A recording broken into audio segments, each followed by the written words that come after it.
Welcome back, guys. This is Arnaldo, aka Mad Dog, and this is The Real, episode 234 of GG's The Mouthful podcast. GG!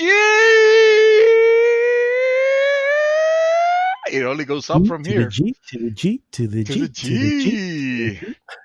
Oh my God! Now we're GG. We're G. That's the name of our podcast. If it was Spanish, it'd be.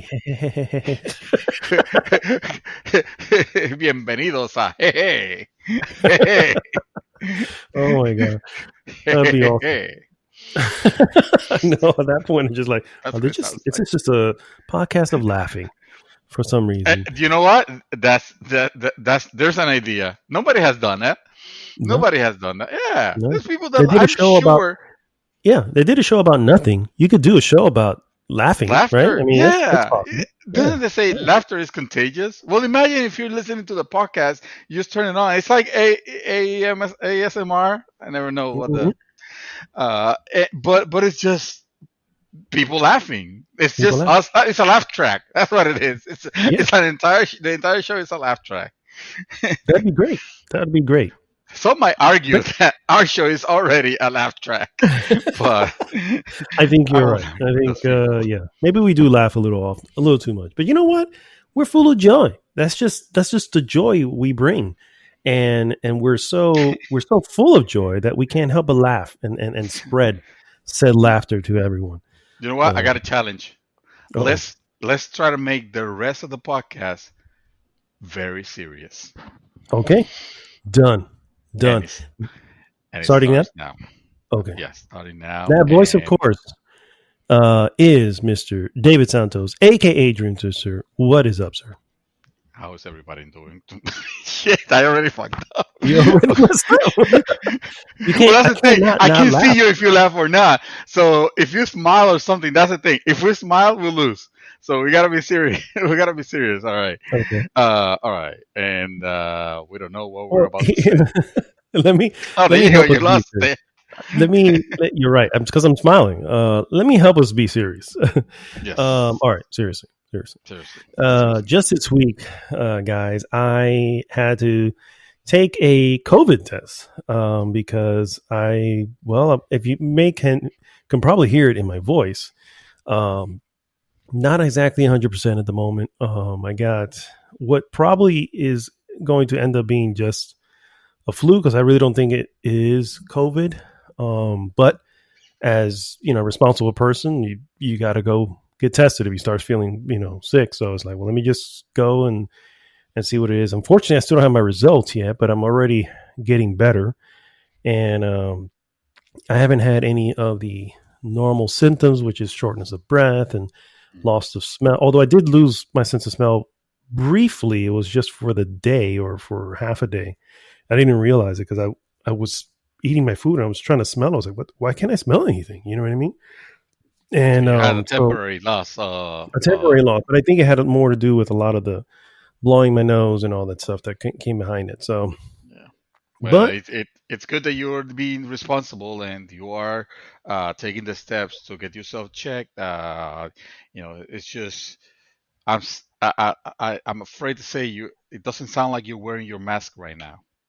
No, I am not. Maybe you lost. Yeah. Oh, yeah. Well and done. No, I sir. didn't. You know what it is? We just cannot not do it. No, it'll be too boring. It'll be too boring if we just try to make it all serious. Yeah, exactly. But no, you're right. I'm not wearing a mask at the moment.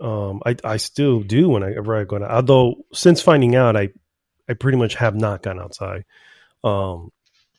I've gone to the car as far as I've gone out, but that's mostly just to not spread it. My family ended up there was a plan to go to Cocoa Beach, so they ended up going. I didn't go with them. I just stayed home, and so that was just the long and short of it, really. But we can't even say party at Mad Dog because, of course, it's restricted area now. Yeah. Now it's the CDC has taped your house all over, and yeah, exactly. Yeah, I live in a bubble now. Yes, you're bubble boy. Bubble boy. Yeah. Although I prefer being called Bubble Man, but sure, whatever. Oh, okay. You're the bubble man then. There you go. That's more appropriate. Thank you. You are Mega Man and boss. That's fine. Or An stage M boss. boss. Yes, right. Yeah, I'm a pretty easy one to beat. So we'll say stage one for sure. Stage Stage one, one, normal. yes. Yeah, exactly. Well, anyway, other than that, I mean, I'm feeling okay. Now I'm feeling You okay. I was sound feeling you really you miserable. yeah, you sound very chirpy for what I was expecting. Honestly, I wasn't even expecting us having a podcast, today when I heard of your prognosis, given by yourself. Yeah, I was going to say Uh, possible prognosis. yeah, possible prognosis. But I remember, oh, he's just such a whiny bitch that he's probably fine, and just trying to get us to feel pity for him. So, of course, I'm not gonna fall for that. Just man the fuck up, and let's go to a bar Yeah, this is because basically, we are Floridians after all. Come on, that's what we do. and we're men, so we are both literally quote unquote Florida man. Yes, we So we are have to Florida, man. live up. Yeah, we have to live up to that persona. So we Yes. clearly have to go out when we're sick and Of touch course. everything and talk in people's faces, That is you know, especially what exactly.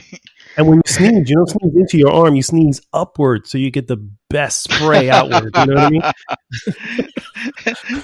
It's called the Florida showers. It's when you got The someone Florida sneezing sprinkler, yeah. next to you, and you feel those, those hurricane gust winds, you know, on your neck. That's Yeah. that's how it's. That's a Florida man. Yeah. I went out on Saturday with the Mhm. idea of just like I wasn't planning on going all crazy or anything like that because honestly things are like whatever the government says or whatever you're paying attention to, things are still not the way of just, oh, let me just hang out, at a bar and just hang out, or whatever. You can do Mhm. whatever you want, just take precautions anyway. uh, I was thinking, oh, let me just get out of the house, take my wife, out because of course it's not fair. We're all working, from home. We're home. We stay at home, and then we don't do anything on the weekends. Kind of sucky. So, we were. I was passing by Sanford, downtown Sanford, and I said, well, let's just take a walk. It doesn't look like it's too crazy. It's not full. Certainly not for a Saturday, how it usually is. Mhm. So we've felt safe, but we didn't go. We didn't went in anywhere. I mean, that's not true. We went to a restaurant. We were eating outside, but like we were walking. And we were looking at like bars and the other places, and people gathered, and like very rarely you'll see someone taking precautions, or having their mask on. No, there were people living along, like if it was nothing, Yeah. uh, outside, and because I had my mask on, and my wife and I, uh, we try to be as careful as take precautions as much as we can. Mhm. That includes limiting how exposed we get when we go outside. But like I said, we just kind of had to do it at least once. We didn't go to a bar, although we drank some beer, but that's because we needed to. No, I know. I know. At some point, I get the need to go out. I get the need to Mhm. to for some sort of normalcy. I understand 100%. You know what I mean? And believe me, I'm the same way. But I don't need that normalcy at the expense of unnecessarily, getting. I'm not really even Yeah, worried for me. You know what I mean? I'm positive if I was going to be positive, in COVID, that I'd be fine. But yeah, I'm not worried about me. I don't have any respiratory issues. My wife does. My mother-in-law yeah, does. And my mother-in-law has severe respiratory issues. She would be the one not that I would bet money on this, but I would like if anybody's going to catch it and not make it, it's going to be her. You know what I mean? yeah, Because she already yeah. has a laundry list of issues as it is. So throw on top of that a disease that there is no cure for. You know what I Yeah. mean? It's like, yeah, she's not gonna make it out of that. You know what I mean? For me, Yeah. I'm not really worried about myself. I'm really worried about other people.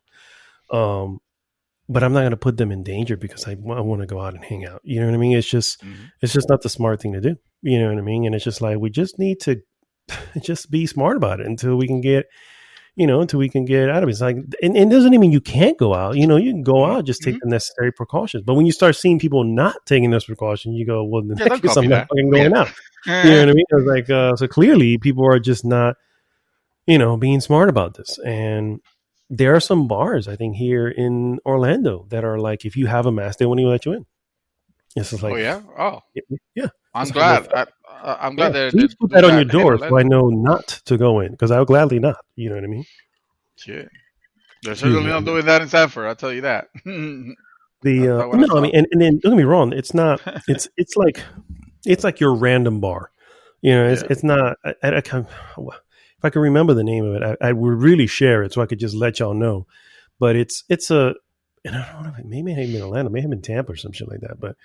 Um, but yeah, no, they won't let you in if you have a mask. You know what I mean? They're like, no, stay outside. We don't allow masks in here, Yeah. which is the dumbest shit in the world. So, like that's like the it just makes no sense. You know what I mean? Wow. No sense whatsoever. So you don't allow safety in here. Great, That's what thank you they're for telling me. saying. I will never come Wow. here again. You know what I mean? Wow. Easily avoidable. So anyway, Wow. There was still there was still people, or at least some drunk lady, no, I swear, I was having, like I said, me and my wife were having our meal outside, and some crazy lady was making like a family feel very uncomfortable because I guess she was part of the family because the husband kept yelling at her like, just go home, or something like that. It mm, sounded like they knew each other. I don't know, but the lady was like, take that mask off. You look ridiculous. It's like, oh, jeez, wow. there's Yeah, always, there's always somebody. Yeah, there's always somebody, yeah. and they're all over the place, unfortunately. And like I said, it's not. It's one of those things. Like if you don't want to wear a mask, I'm not gonna say. I'm not gonna say that. I went to this Walmart over here and I saw a couple inside who were clearly not wanting to wear a mask. I'm like, Mm. whatever. I kept my distance from them. It was like, I'm like, hey, you don't wear a mask, that's fine. Don't say shit to me for wearing one, for choosing to Yeah, wear one. You know what I mean? it's still, it's just it doesn't show it shows an incredible mark of this, this consideration, is that a word? Unconsiderate. Inconsiderate. Mm. Inconsideration, yeah, inconsideration. But not only that, if you are, if your ego is so fragile that just being asked to put up a fucking mask is such a big hurdle to you, you know, because at that point, I don't know. I don't want to. I don't want to say any anymore. Because I don't. I'm not trying to offend anybody. And you know what? We have made this this topic long enough. But it's kind of it's kind of ridiculous because it's not asking for you. You're not trying to make any fashion statement or anything like that, by wearing or not wearing it. It is a situation that we're living in, and it seems like some people forget, Mm-hmm. or just want to see it past it because whatever Yeah, reason. Anyway, yeah. It's not that they forgot. It's just that they're done with it. yeah, And it doesn't work I that way. mean, this is the longest month of March. It's a joke that we have at my, I don't know, you guys have it on your end, but we have it on my end at work. Where it's like, when we have a meeting, it's like, okay, the 280th day of March. March has not ended as far as we're concerned. But I was just anyway, thinking how this year's it's all over. It's it like, holy is. shit, We're, this we're year's literally 2.5 months to the end here. It's the like, year of hell, yeah, like that Star it's, Trek Voyager episode. yeah. The shameful part is that we still don't know if 2021 is just going to continue Oh the trend. yeah. But, I guess we'll see. This is how We'll keep humanity. This is our Death Stranding. exactly. Yeah, this is what isolates us once Soon, and soon for we're all. going to start having void outs in the Yeah, middle of America. Again, Oh, yeah. Kojima, I'm telling you, man, this He guy's a knows. Yeah, serious. He pronosticated everything in Metal Gear Solid 2. I told you about it. he did. He So did. he A knows wise more. man. I think Kojima's from the future. I'm I, telling you. He's yeah, an envoy. He's an angel, or he's yeah, an envoy from the future, and he can't alter the timeline directly because that will violate the Prime Directive, of course. So of what course. he does is he leaves breadcrumbs, and then we will find them. We just like we did when he uh, told us about the drones and the flying drones and Hmm. about the Ralilulelo, how, how America is controlled by outside forces, and Yeah, what else? The internet, how the social the society is controlled by the internet. It knew this was 2000 and whatever 2001 yeah. 2002, whenever that game came out. That man's a visionary. He he most certainly is. Yeah. He most certainly is. Too bad he can't name his characters properly. The Die hard well, he man. tries. The problem is he's too on the nose. I think that's what it is. It's just too on the nose with there. All right, guys. Well, thanks so much for tuning in, guys.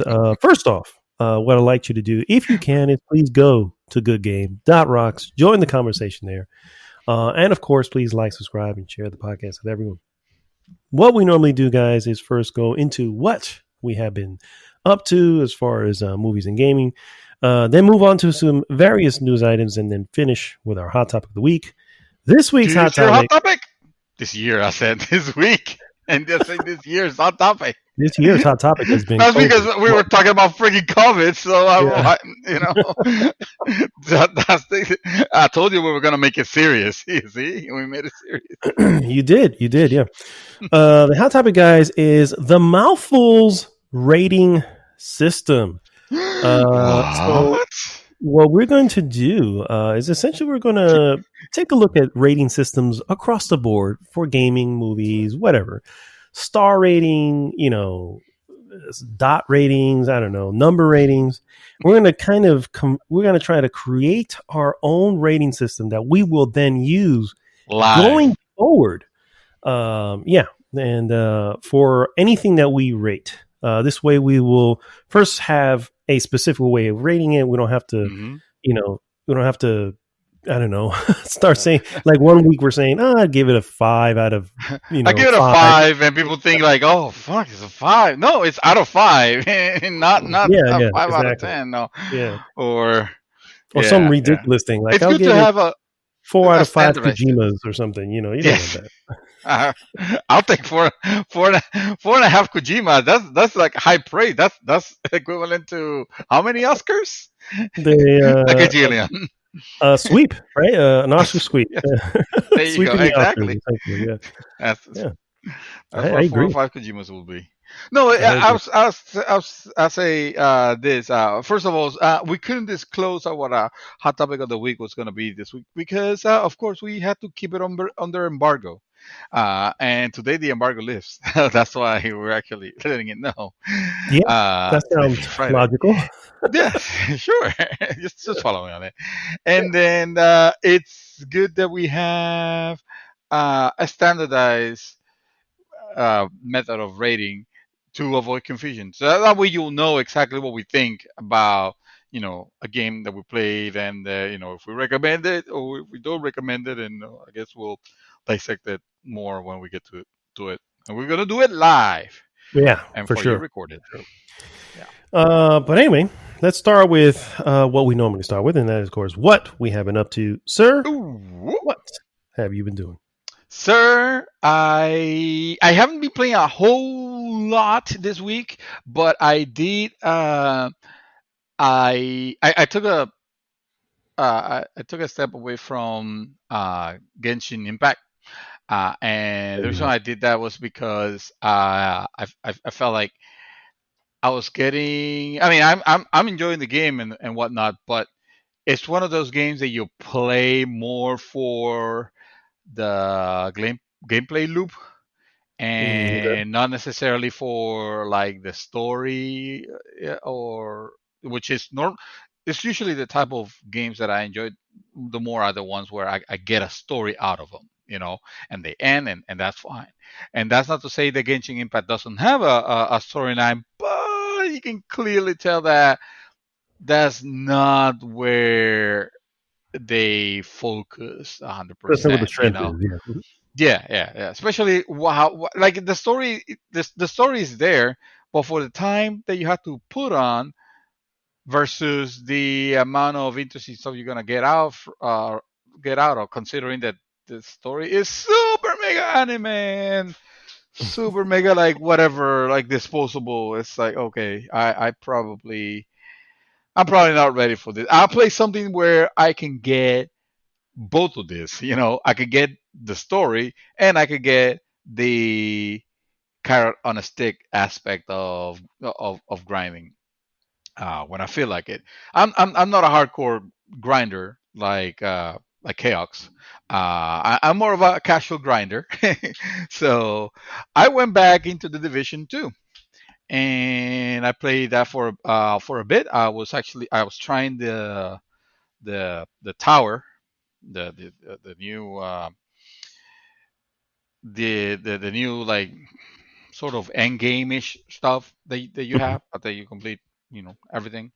Hmm. Uh, and which I think I described it before. It's meant to go. It's like 100 floors and enemy emplacements and stuff. They differ every time. So it's kind of randomized in that, and you're just trying to reach the summit and getting loot and all that along the way. So not heavy on the story, but it's a gameplay that it's a gameplay that I enjoy quite a bit. Um, I don't know why, man. That game has stuck with me, and Wow. again, I'm not going super hardcore on it or anything like that. I don't think I've done any of the equivalent of the raids if there are ones. But I do like how that game feels gameplay wise. Hmm. So yeah, the Division Two. Not to mention, it was my game of the year last year, Yeah, I was gonna say, which yeah.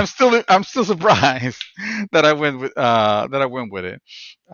This year though it's gonna be more. The the contenders are much higher caliber. Let's just Hmm. say. Hmm. And so I brought a little bit of that, and I was also playing. What was the other game that I also play? Oh yeah. So I told you that I needed my story fixed a little bit, so I picked up where I left off in Control, and the part where I left off was where I have beaten the first expansion. Forget what it's called, but I Foundation. started. Was it Foundation? The Yes. foundation. Yeah. Mhm. Yeah. I finished that and I started playing AWE, uh, the AWE expansion. Obviously, I'm not going to spoil anything because I understand that you're interested in playing that and that part, and you're pretty much Yeah. ready. You got your Yeah. character ready for it. speak, What I speak, was speak, speak. Speak what you have to. Don't worry about it. I don't think you're gonna spoil anything major anyway. No, honestly, I mean, it's at the end of the day, it's still Control. It's still like, what the hell is this? What the hell is the story on this anyway? But whatever, the gameplay aspect is it's fine. Um, or is it? I feel like I'm starting to feel a little fatigued, from it.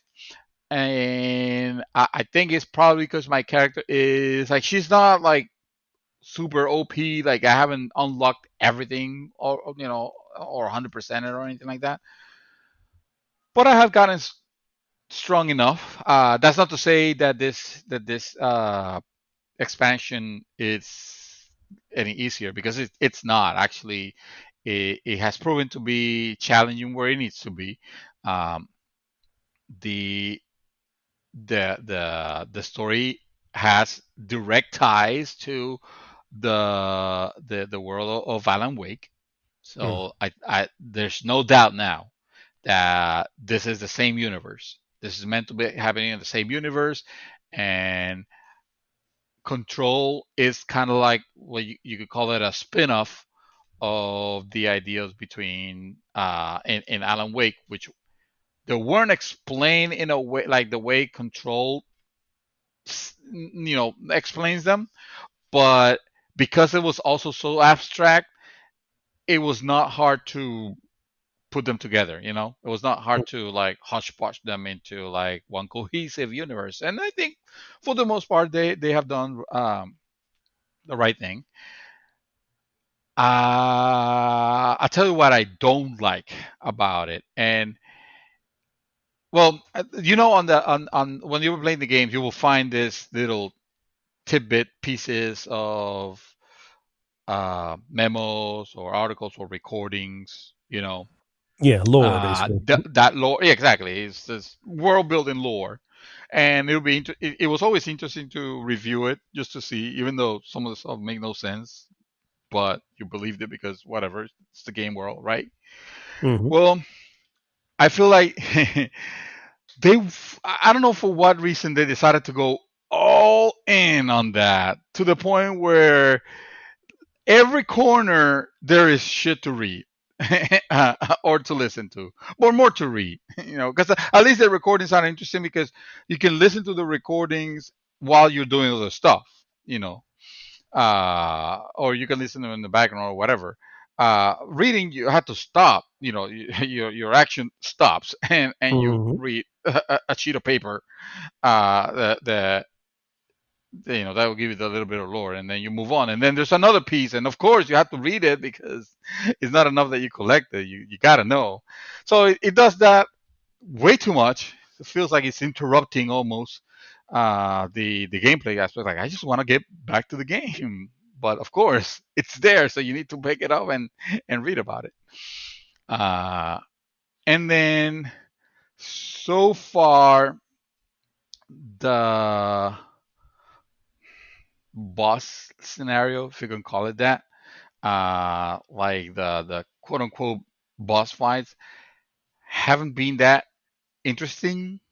Really, not that Control had like amazing boss sequences, but they were interesting. In here, I mean, you're battling this creature, and then at some point he escapes, and then you go back, and then you'll find it later on, and it's the same thing. Maybe a little bit of a twist on the element of how you fight it, and then he disappears again, and it's kind of annoying. More than rewarding, it just gets annoying.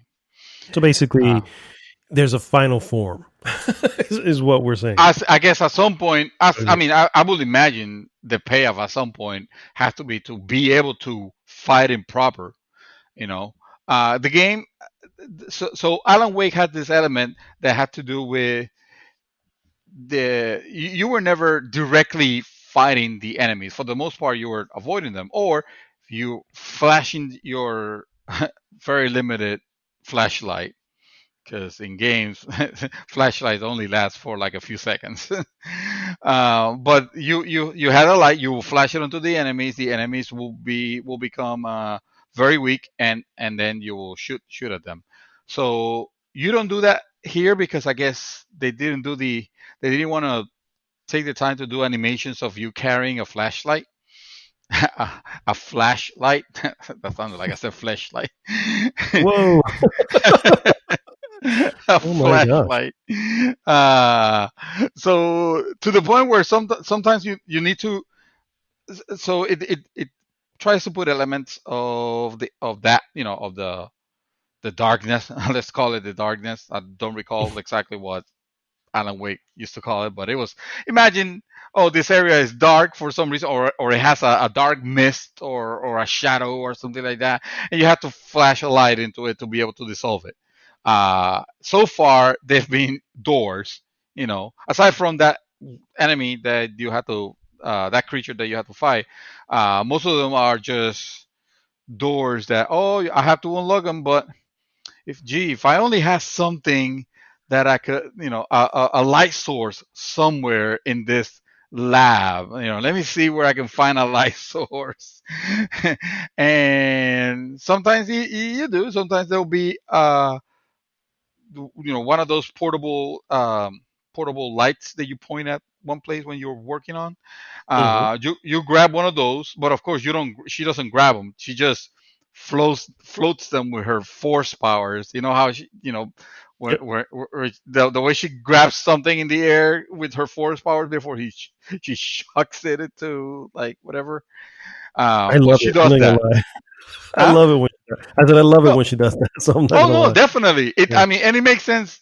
It makes sense for everything else, but not for the freaking flashlights that you need to be able to open something. So instead of grabbing it like a normal person would and just pointing it, because it's not like it's heavy or anything like that, uh, it's just a little handheld light.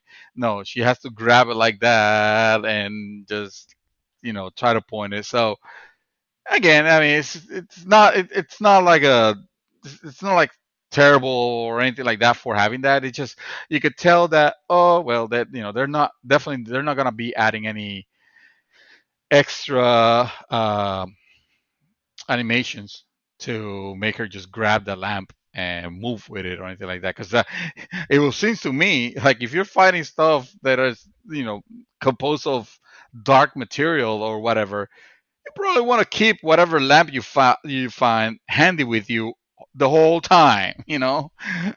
At the very little, just a headlamp or something, or fashion something out of it. But don't let me use it like, oh, okay, so this is the puzzle when I need to grab that light, but I can't grab that light because I need to solve the puzzle first. Okay, da, da, da, da. So that part has been annoying. Uh, Also the drops. Uh, they so far they haven't increased more than, I think they're level 7 or 6. Sorry, 6. I think it's 6. Is it as drop? Is this may not be a word? Is it as drop heavy as foundation? Because I found that foundation was dropping shit left and right to the I point where I was like, think. I didn't need to pick anything up anymore. I'm just leaving shit behind. Don't you I always thought that the game was always generous with the amount of drops, and that most of them are like garbage you're never gonna use, so you just like destroy them into No, that that well, other element. maybe that's what it is. The main game wasn't. Then never felt like that way to me. No. The main game felt like early on I was putting a lot of stuff to where I needed it. Uh, Um, and then when I got into Foundation, remember I went from the main game to Foundation immediately. I didn't no Immediately, pause or yeah, nothing. I just went right yeah, into it, and I just noticed like, holy crap, there's a lot of like pickups. You know what I mean? It's like, do I need mm-hmm. all that? And now I'm like having to mill them left and right because I'm like, I don't Yeah. need them. I don't know if that's the term it uses, but that's the one that came to mind, milling it Milling it, yeah, or that makes destroying that it. makes Yeah, sense. yeah, yeah. So, but That's I what don't I know if would they call it. yeah, I don't know if they fixed that for this one, but I guess they wouldn't because the other one was so close. Anybody even makes No, a you're constantly getting stuff and trying to think about what to keep and what to to mill is it's kind of annoying. Every now and then you can't grab the next piece because you don't have space in your inventory. So the inventory management, I mean, they should have at least made it a little bit more, or I don't know. Uh, but again, not a big thing. Not a big thing. I've heard that this expansion is the better of the two, so I'm looking forward to see where it takes me. hmm Uh, I feel like you'll enjoy it more because you got more enjoyment of the original story on Control. Whether to me, I was kind of lukewarm on it. hmm I was like, I would have given it like probably like 17 and a half Kojimas if I had to yeah. guess. Well, I would have gave it like a clear 30. I hear you. Yeah, Yeah, exactly, yeah. exactly. So we're doing Famitsu rating score is what I'm hearing We then. really need to fix this rating system. At some point, we should probably put something together. Don't you think? I know. Let's see if we can let's see if we can Yeah, do we'll that tonight. pencil it in somewhere. Yeah, yeah. Yeah, yeah, yeah. Anyway, that's Control, and I look forward to you playing it and giving me your impressions. I think you'll like it, and I think I'll like it too. It's not bad. I don't mean to sound too negative on it. It's just I'm ready to move on. So, and I sort of did actually. Well, I'm not abandoning Control, but this week it kind of snuck on me because I forgotten that this was happening.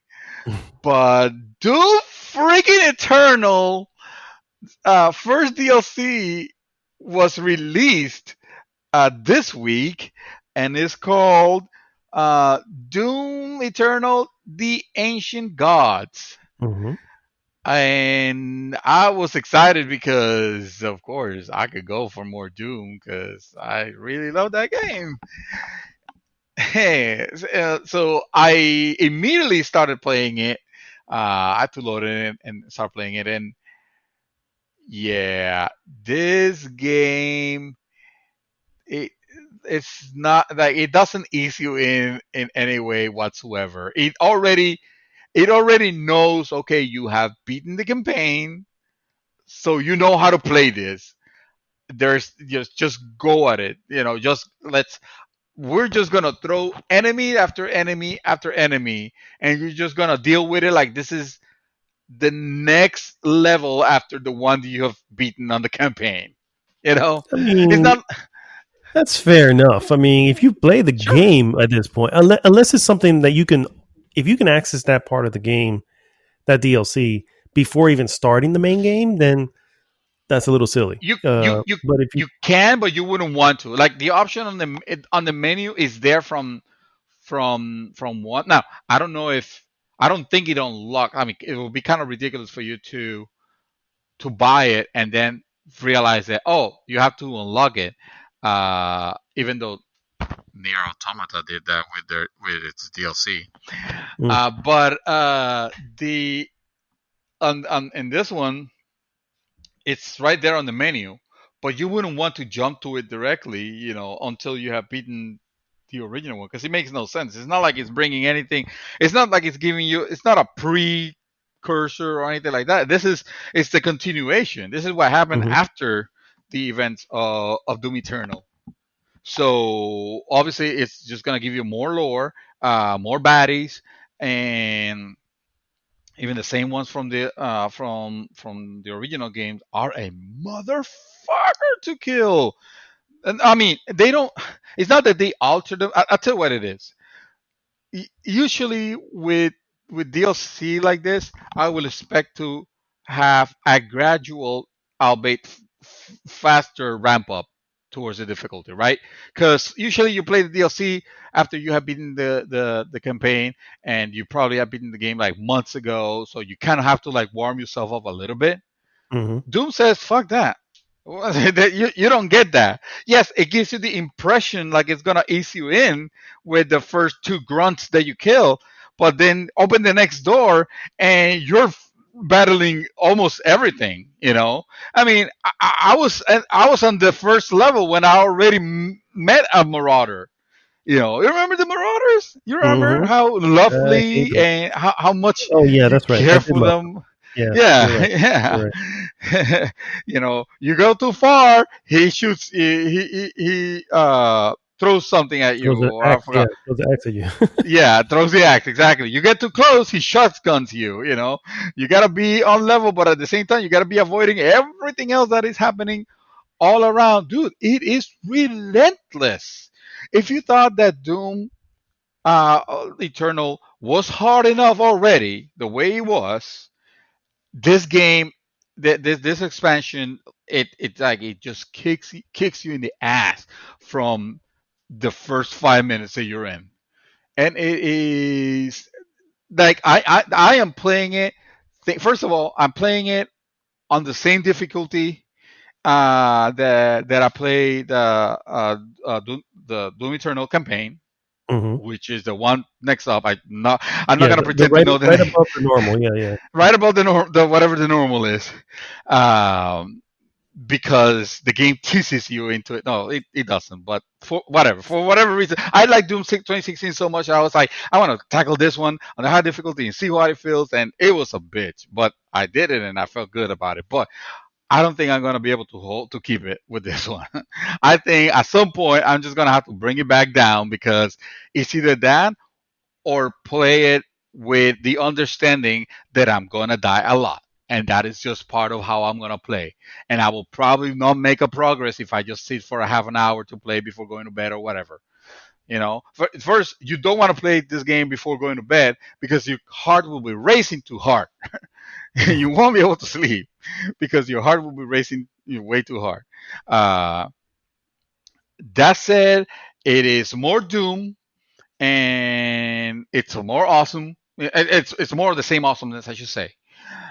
So if you like Doom Eternal, and I realized the game was not without its fault, and I will argue some of the enemies were kind of to blame here. Again, that Marauder, I'm looking straight at you, Mouthful. Almost ruined the experience, and some of the some might say the traversal was also Yeah, 3D. Yeah, unnecessary. let's be You real. know, Okay, 3D platforming should really never be a thing. But right? okay, Yeah. you know what I mean. If you're gonna do it, then it's like fine. I guess I'll just put up with it. Maybe that's just me. It, I don't know. it didn't bother I don't me that much, but it was annoying. It was because again, it was breaking from the moment. This is a way I want to play this game. I'm already feeling like a super badass demon killing machine. The last thing I want to do is just getting my ass handed by some lower T level demon because I wasn't paying attention. It feels it's crap because you're supposed to be this incredibly badass being, but you're dying over and over and over. And that's on me. I probably should bring it down because let's face it, I'm older. My know. reflexes are not where they used to be.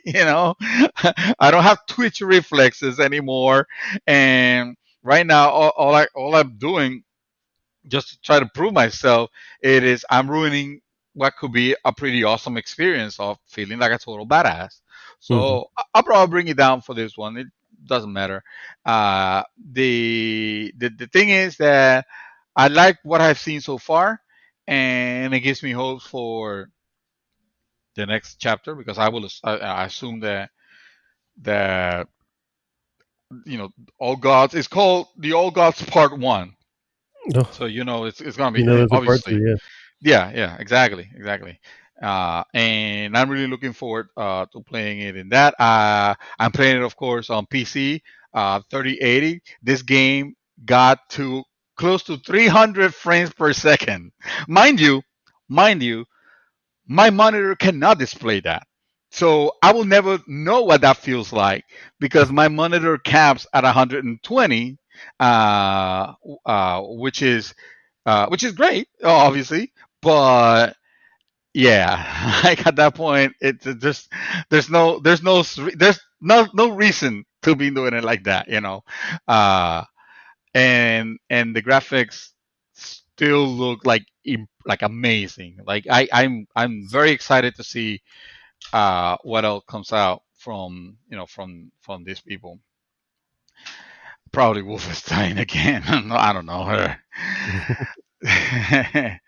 So that is Doom Eternal, the Ancient Gods, and that, sir, is all I've been playing. Now, I did watch a movie, and it was a movie that you recommended. Actually, you did mention to me, "Oh, you should watch this," and uh, that movie is called The Prestige. Ah, I yes, love the the fact prestige. I wasn't remembering the name until just now. It just came out just in time. As you were finishing your sentence. I was finishing my sentence when I remember what it was. I was gonna say it's called The Magician.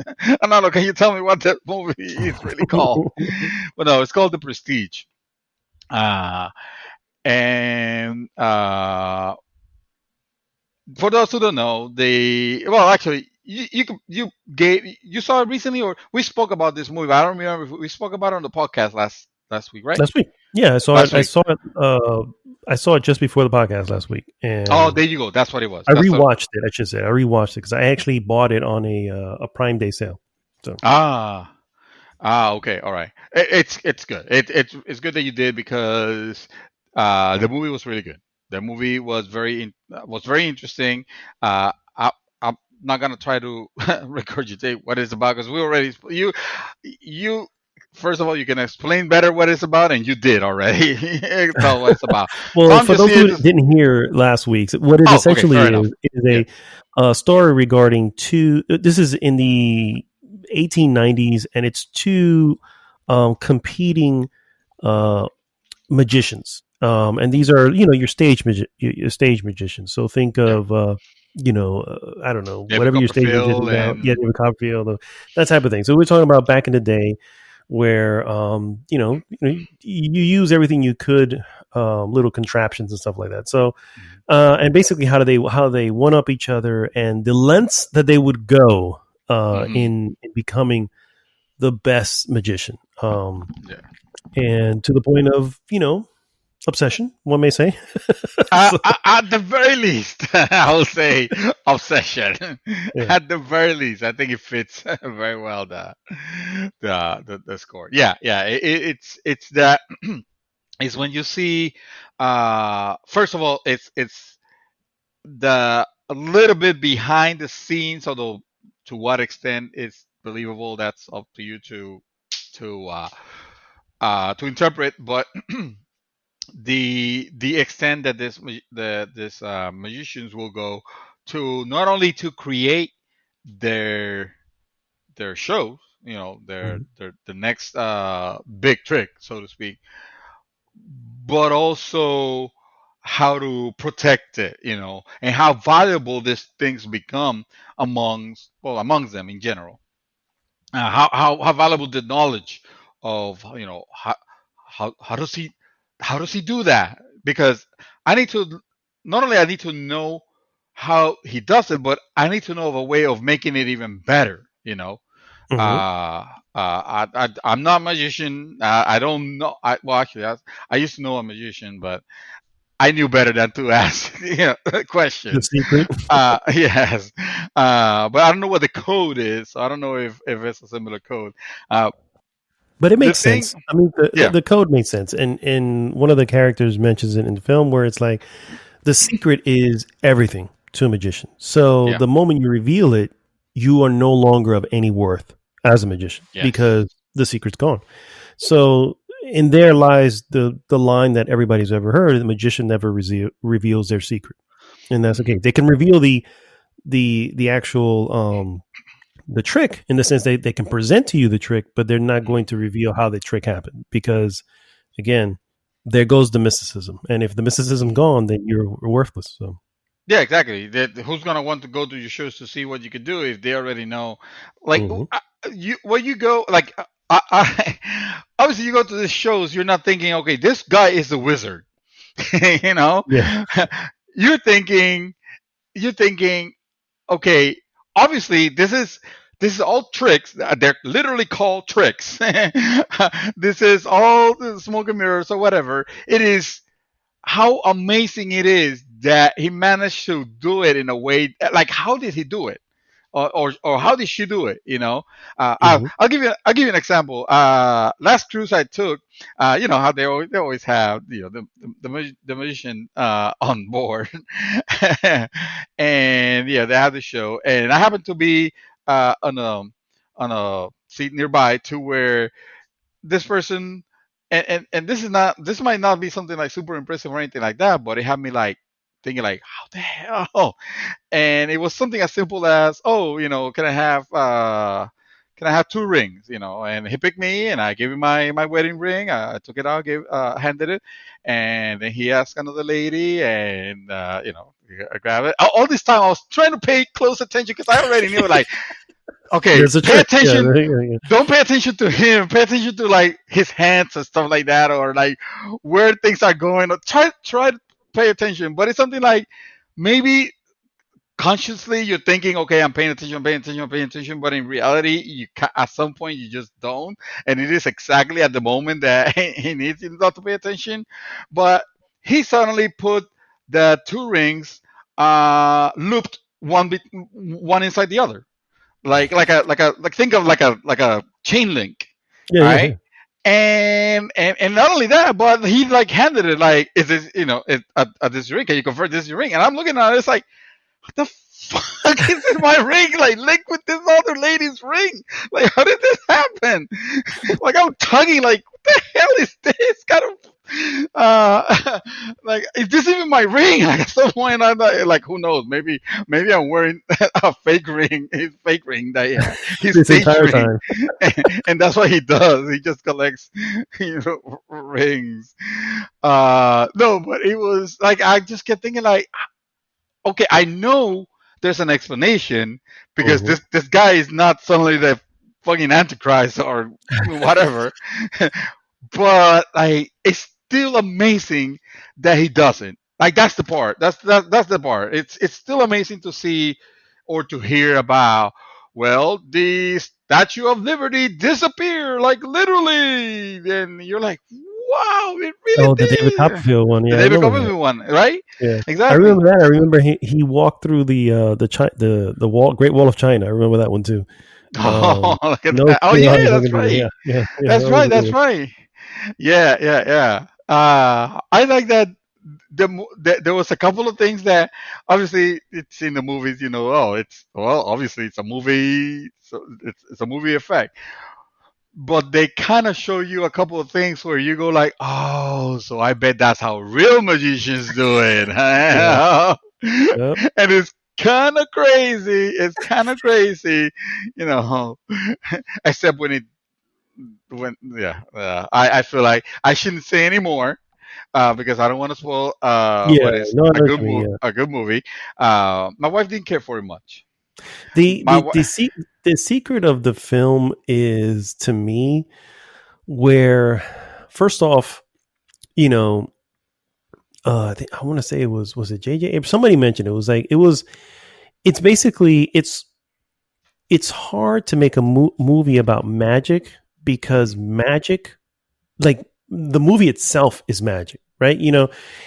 Magic only makes sense when you're seeing it in right in front of you, and the trick happens there. But when you're seeing it in a movie, it's like, well, it's a film. Clearly, It's a it can film. make Yeah. anything happen. You know what I mean? Yeah. So it's the difficulty of this film was to say, not only we're gonna show you this trick, and the people be in the film are also going to be like, how the freak is this? You know what I mean? Yeah. There's going to be this whole thing, and it's designed in a certain way. And it's going to introduce elements, and you're either going to accept said elements or you may not accept said elements. Yeah. But it's going to do it. If you know Christopher Nolan, which is the director and creator of the film, Oh, he that's did right. not one. Yes. Yeah, this is not one of the films that he wrote. This is based on a book. Mm. So all he did was direct the film. I'm not sure if he wrote the screenplay for it, but it's not. It's a property that existed before, and so I think he did an excellent job. Obviously, Christopher Nolan's a great director, great Yeah. cinematographer, has a great eye for angles and how to present stuff on film, and I think he does Yes. an excellent job here, of course. Um, I but agree. yeah, I think that's the craziest thing about it. Yeah, I'm sorry, you're saying your wife didn't care for it. No, wait, because, well, to say why will be to actually go into spoiler territory. So that's why I didn't know if you wanted to take a minute or if you wanted to, uh, or I if mean, I at could just one, continue. no, not even 1 minute. We'll say, because you can say it in a sentence, right? So we'll say 10-second spoiler warning right All right. now, So starting now. okay, so it gets a little sci-fi at some point, and that's where the part where she kind of lost interest. And I will argue before that's up that the sci-fi is presented earlier, but whatever. Yeah, no, no, but that's the beauty of it. You Yeah, don't notice it. you don't see it. Uh, Yeah, yeah, yeah. you don't see it because it's a great magic trick. All right, so Mm-hmm. there you go. The 10 seconds are up, and Yeah, pay I think close we're attention. way past. Actually, the movie itself, when it starts by telling something along the lines of, either pay close attention, or how does it that start? What does it say? Yeah, The pay very close first attention, line. or make sure, or are you sure that you're watching? Or play. I can't remember exactly. Oh, shit, let me look it up because it's a great line. But It's a great line. It's the opening of any like when she's performing, like, pay close attention or something like that. It's basically letting you know of, okay, you want to pay attention to the details on this movie, even though I honestly wouldn't. I can't think of a way that you will put them two to two together mhm. while you're watching, because I was having actually Are you some watching ideas closely? already. Are you That's watching what, closely? are you That's what watching it closely? starts. Yes, Mhm. yes. It starts with, "Are you watching closely?" And the And then funny thing is, it cuts, you're and you're like, "What the hell happened? Did my movie messed up? Did it jump?" the funny thing is, it's asking you that as you're watching what you're watching, Mhm. and I can honestly tell you, the first time I watched the film, I forgot that that's what I was watching. I forgot that was the opening scene. You know what I mean? And Oh then when I no. rewatched it again, and he says it, I'm like, oh my god. I You remember. know? I, Yeah. I I remember. I just didn't put it together with anything because, again, Mhm. it's like a good magic trick. It can sort of like hides it in plain sight, Yeah, yeah, but yeah, it's exactly. still very hard to put two together. But anyway, I did enjoy it quite a bit. I will give it 84 George Stephanopoulos. Oh, Out wow. of, yeah, Okay. I think this movie is definitely it should win a CB award. So yeah. Oh, okay.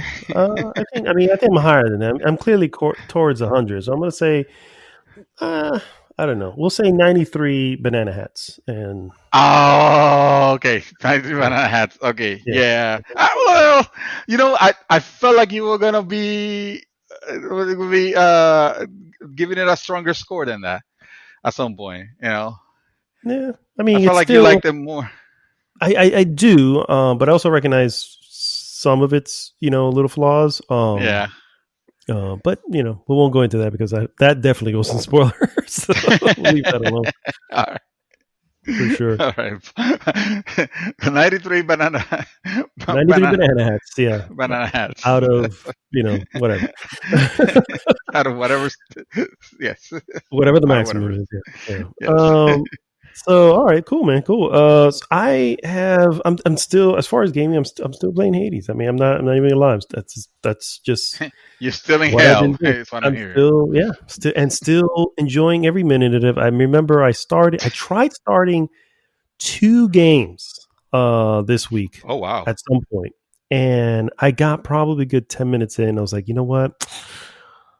I'm just not feeling this game right now. And I know if I push it harder, I'm gonna not play it, and it's gonna rub me uh, the wrong way, and I'm not gonna come back. And then I went back to uh, Hades. It was just that simple. I was like, I'm trying to, like, whatever. But I am enjoying Hades way too much. I've already spoke heavily about it, so I'm just gonna give an update as to where I'm at. There is, remember I was saying I was trying to romance Megara.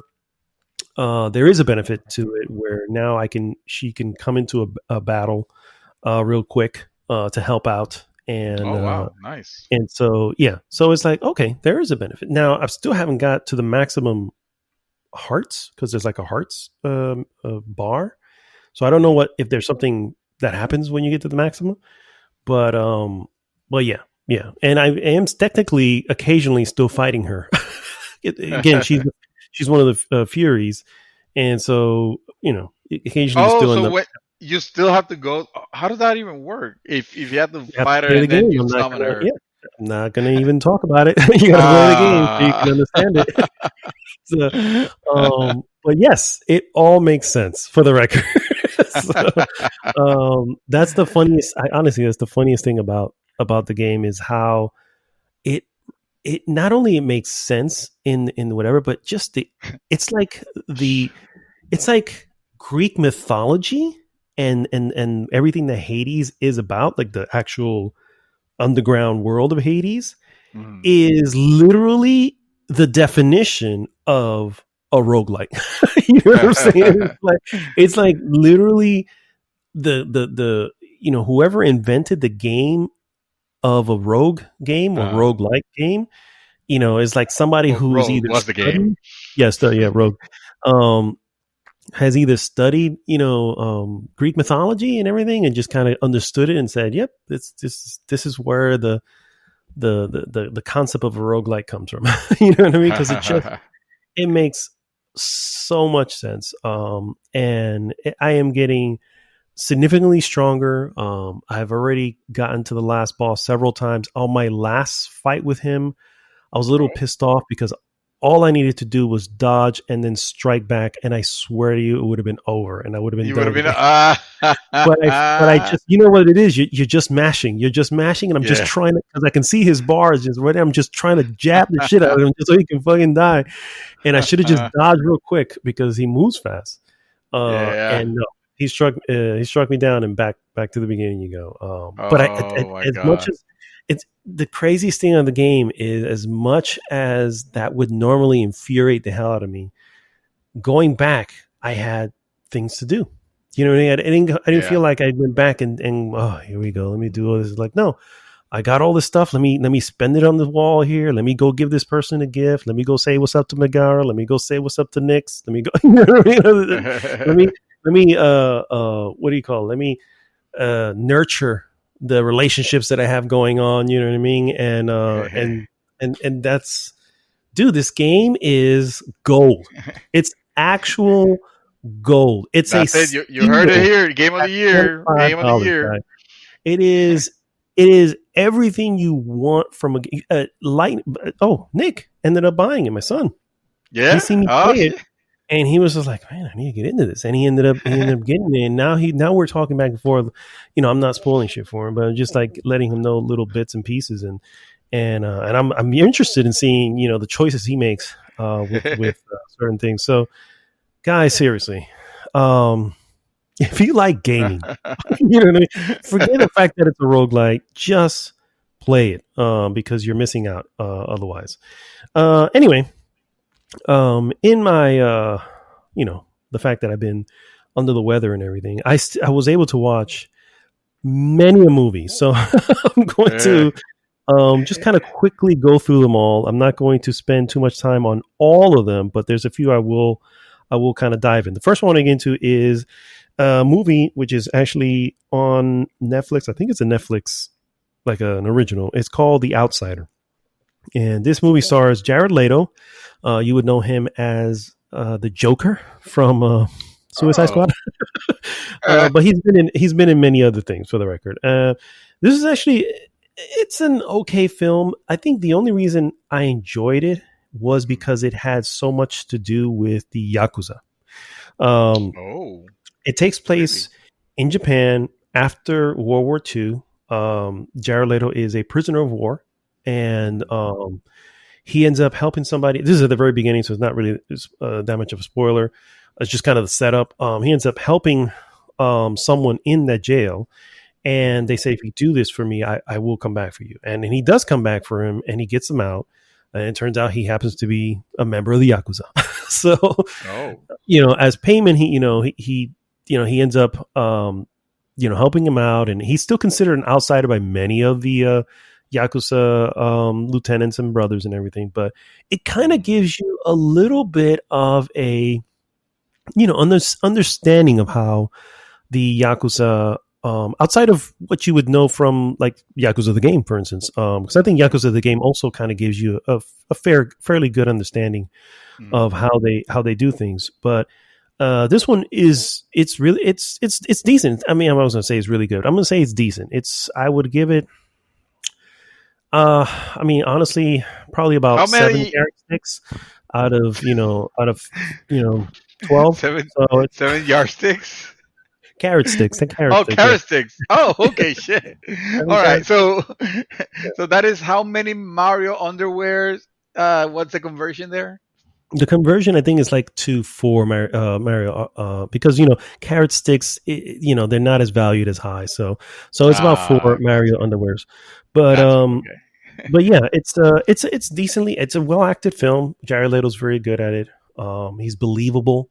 The Yeah. way people act around him is believable for being a gaijin, and it's a decent film.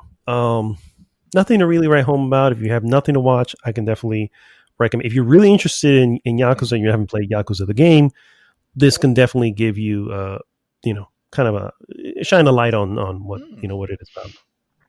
Speaking, can I interject with a question there? I'll be curious.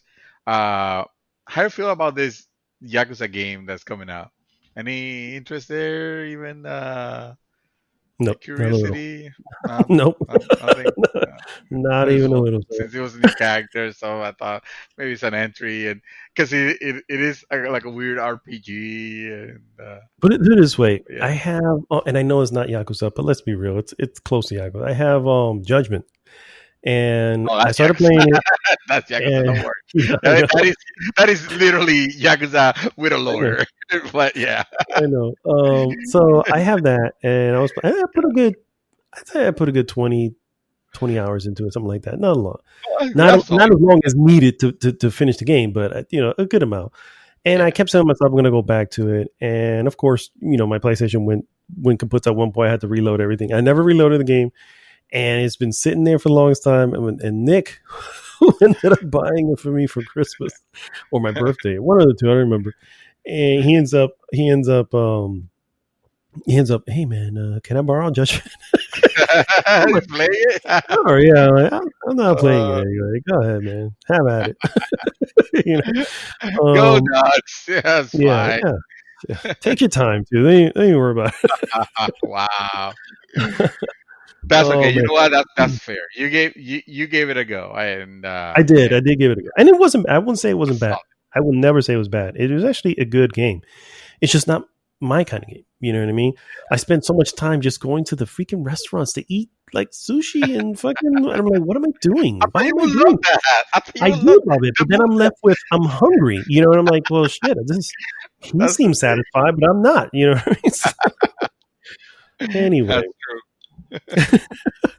So the next movie, I'm going to just quickly through this one because I rewatched this mostly because I remember loving it when I was younger. And it's a movie from 1991 called Career Opportunities, which is a film written by John Hughes. And if you know John Hughes films, you remember, Breakfast Club. You remember all those, is it Sweet 16? Sweet 16? Or, yeah, I think it's called Sweet 16. I don't know, whatever. 16 Candles. That's what it is. 16 Candles. Yeah. And so this wasn't directed by him, but it was definitely written by him. And it stars Frank Whaley and Jennifer Connelly. And I remember loving this film because I had like this huge crush on Jennifer Connelly. And so it's a character. He's kind of a loser.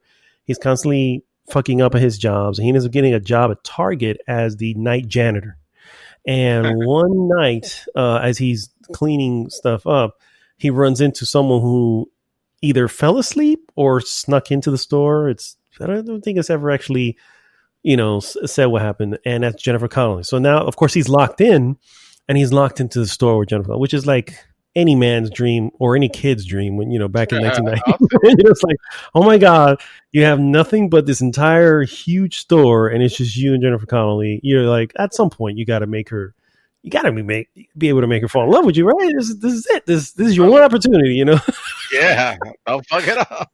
Yeah, don't mess it up. And then, of course, there's some. How do I say? There's some, some people trying to rob the store, and of course, hilarity ensues. The normal, whatever. It's not a great film, for the record. I just watched it because I was like, I saw it there, and I was like, sure, why not? Let me revisit this silly classic. You know what I mean? How many sake shots is it worth, this one? I'm going to say 5.9 sake shots. So 6. Okay.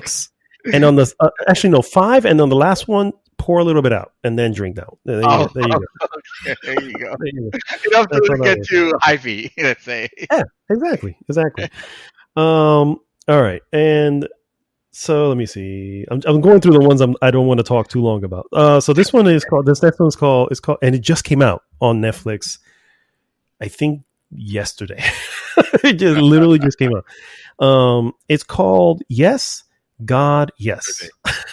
Yes, God, Yes. And it is a coming of age tale about a girl who is in a high school that's like a Christian high school.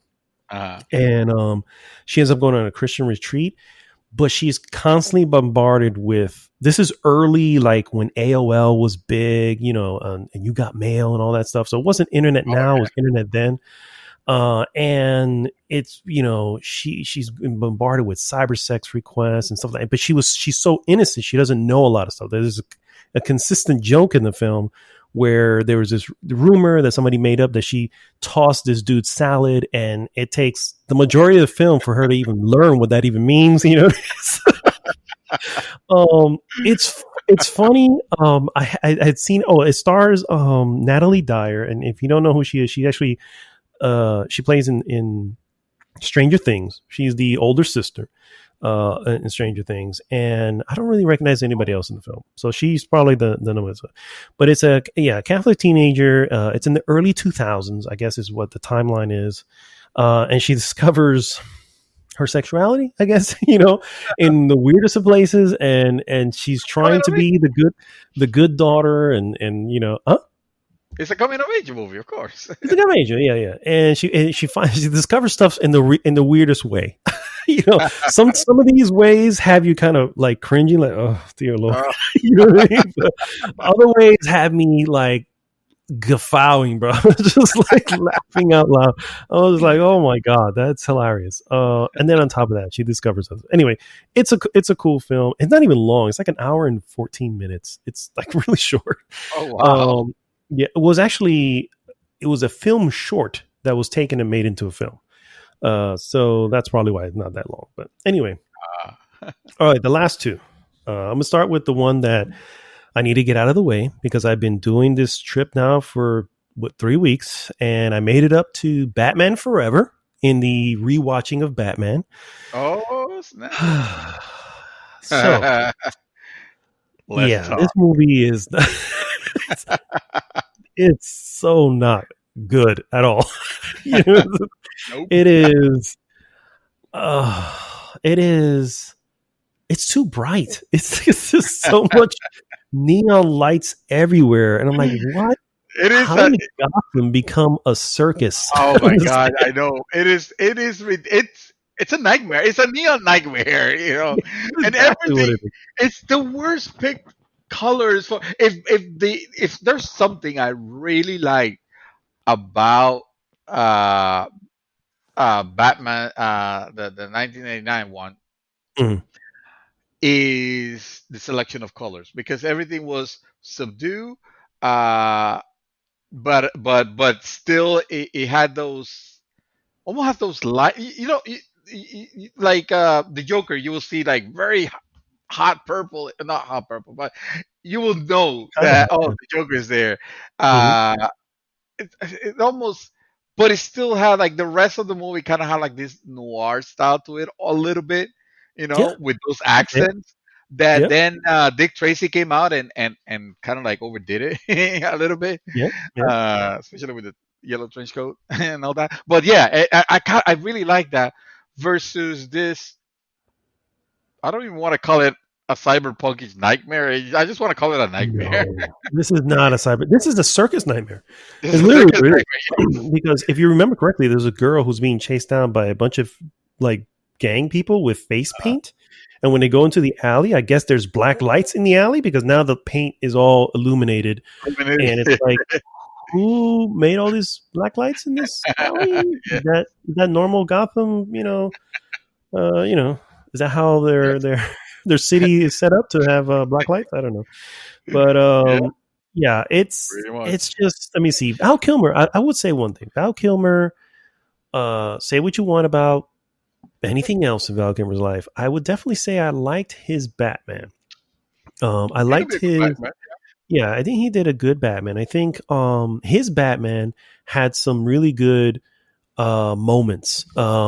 Like in the beginning, in the first 1989 one, there's one scene where right before this guy says, where does he get those wonderful toys, right? He comes crashing down the skylight, grabs Vicky Vale, has the thing in front of the Joker, it shoots out the little wires, and then he escapes, right?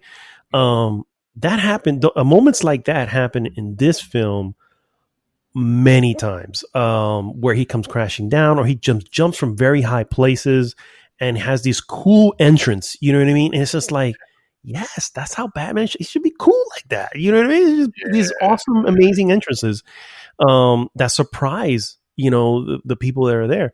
Um, so it was a really cool moments. The Batmobile here is just disgusting. It's a horrible. I don't remember the I don't. Batmobile. It's weird. It's a Batmobile. It has a fin that opens up and becomes two fins. It has all the lights in front, and it's just like, why is it so illuminated? I don't understand. How do you sneak up on anybody? You know what I mean?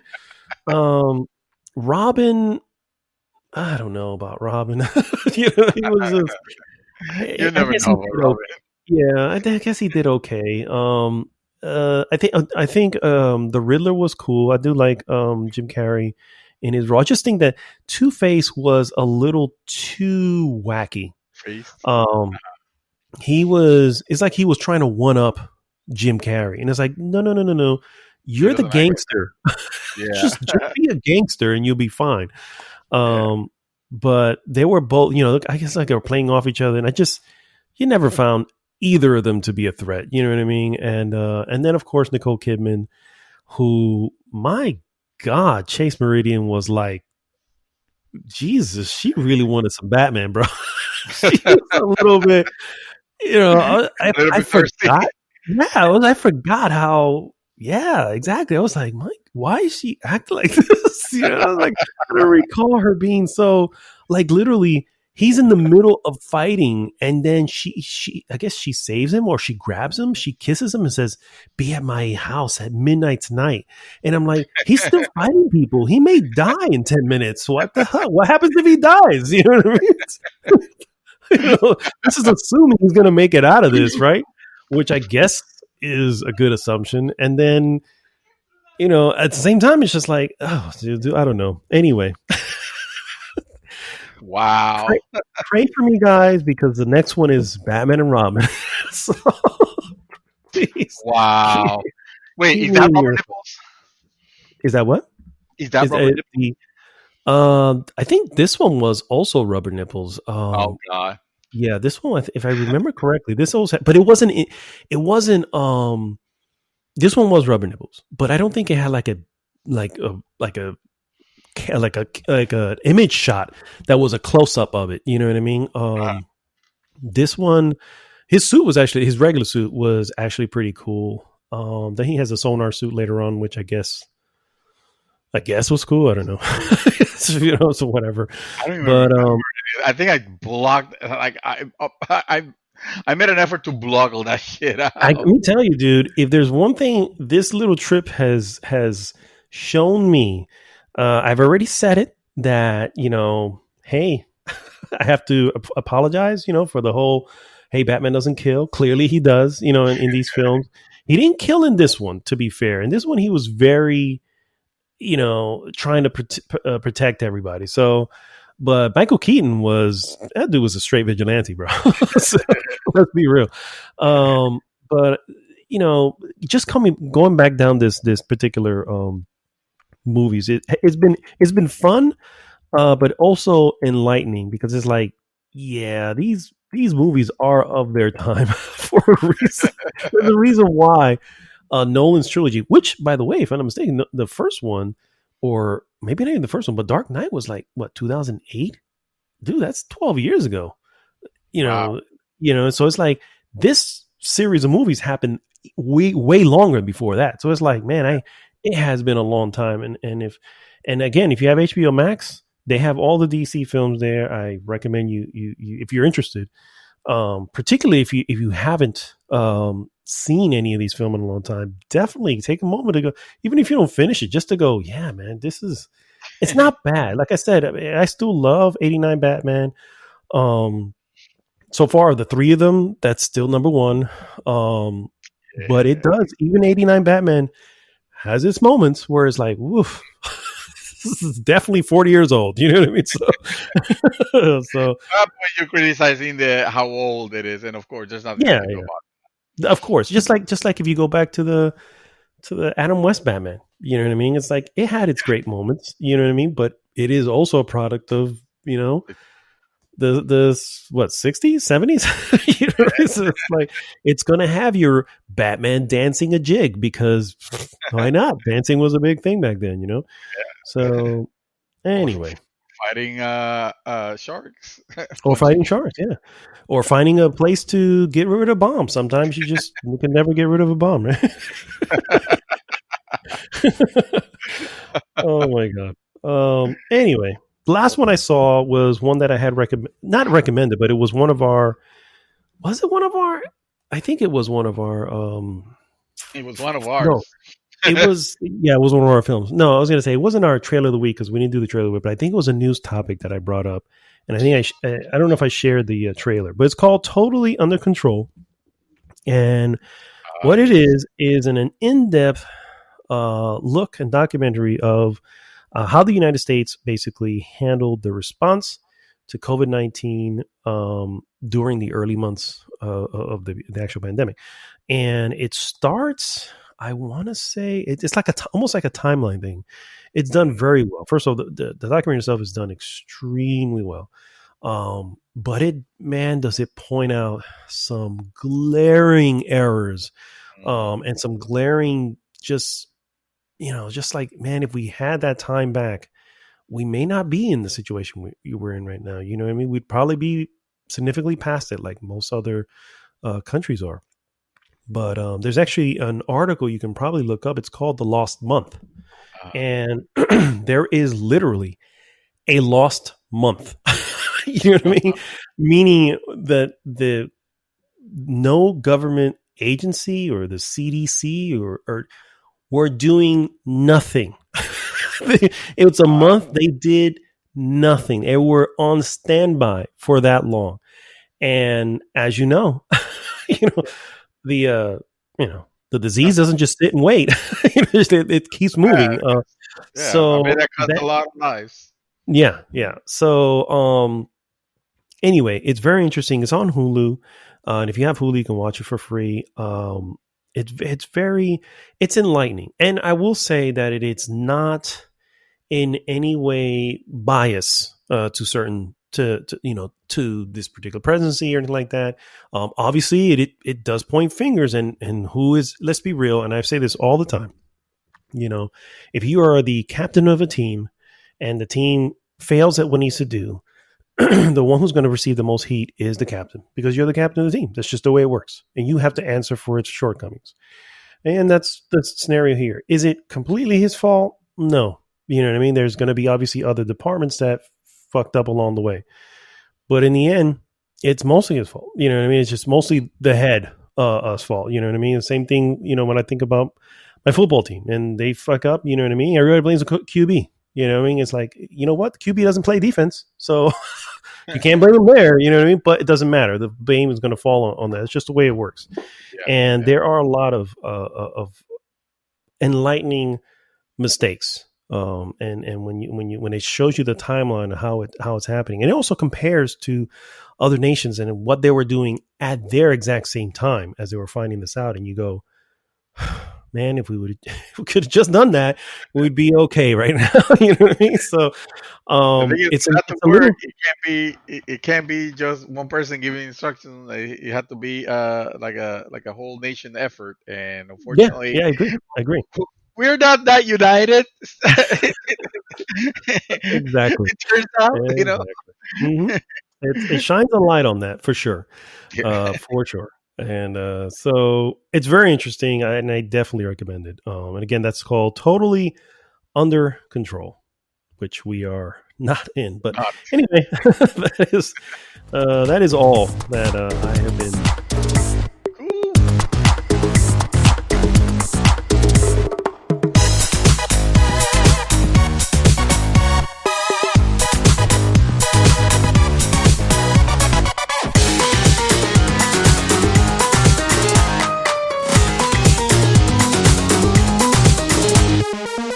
But we are back, guys, and it is time for the useless news that you can use. Nowhere has it been more fitting to have that name because they are more useless today than ever.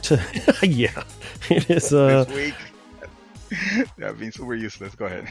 There hasn't been shit going on, guys. For the record, Yeah. For the record, But it's the calm before the storm because we know that consoles are right around the corner. Did you know that PS5 is about to release in about 2 weeks approximately? yeah, yeah, and some of the big media sites are already posting their unboxings and everything, and I'm just like, Really?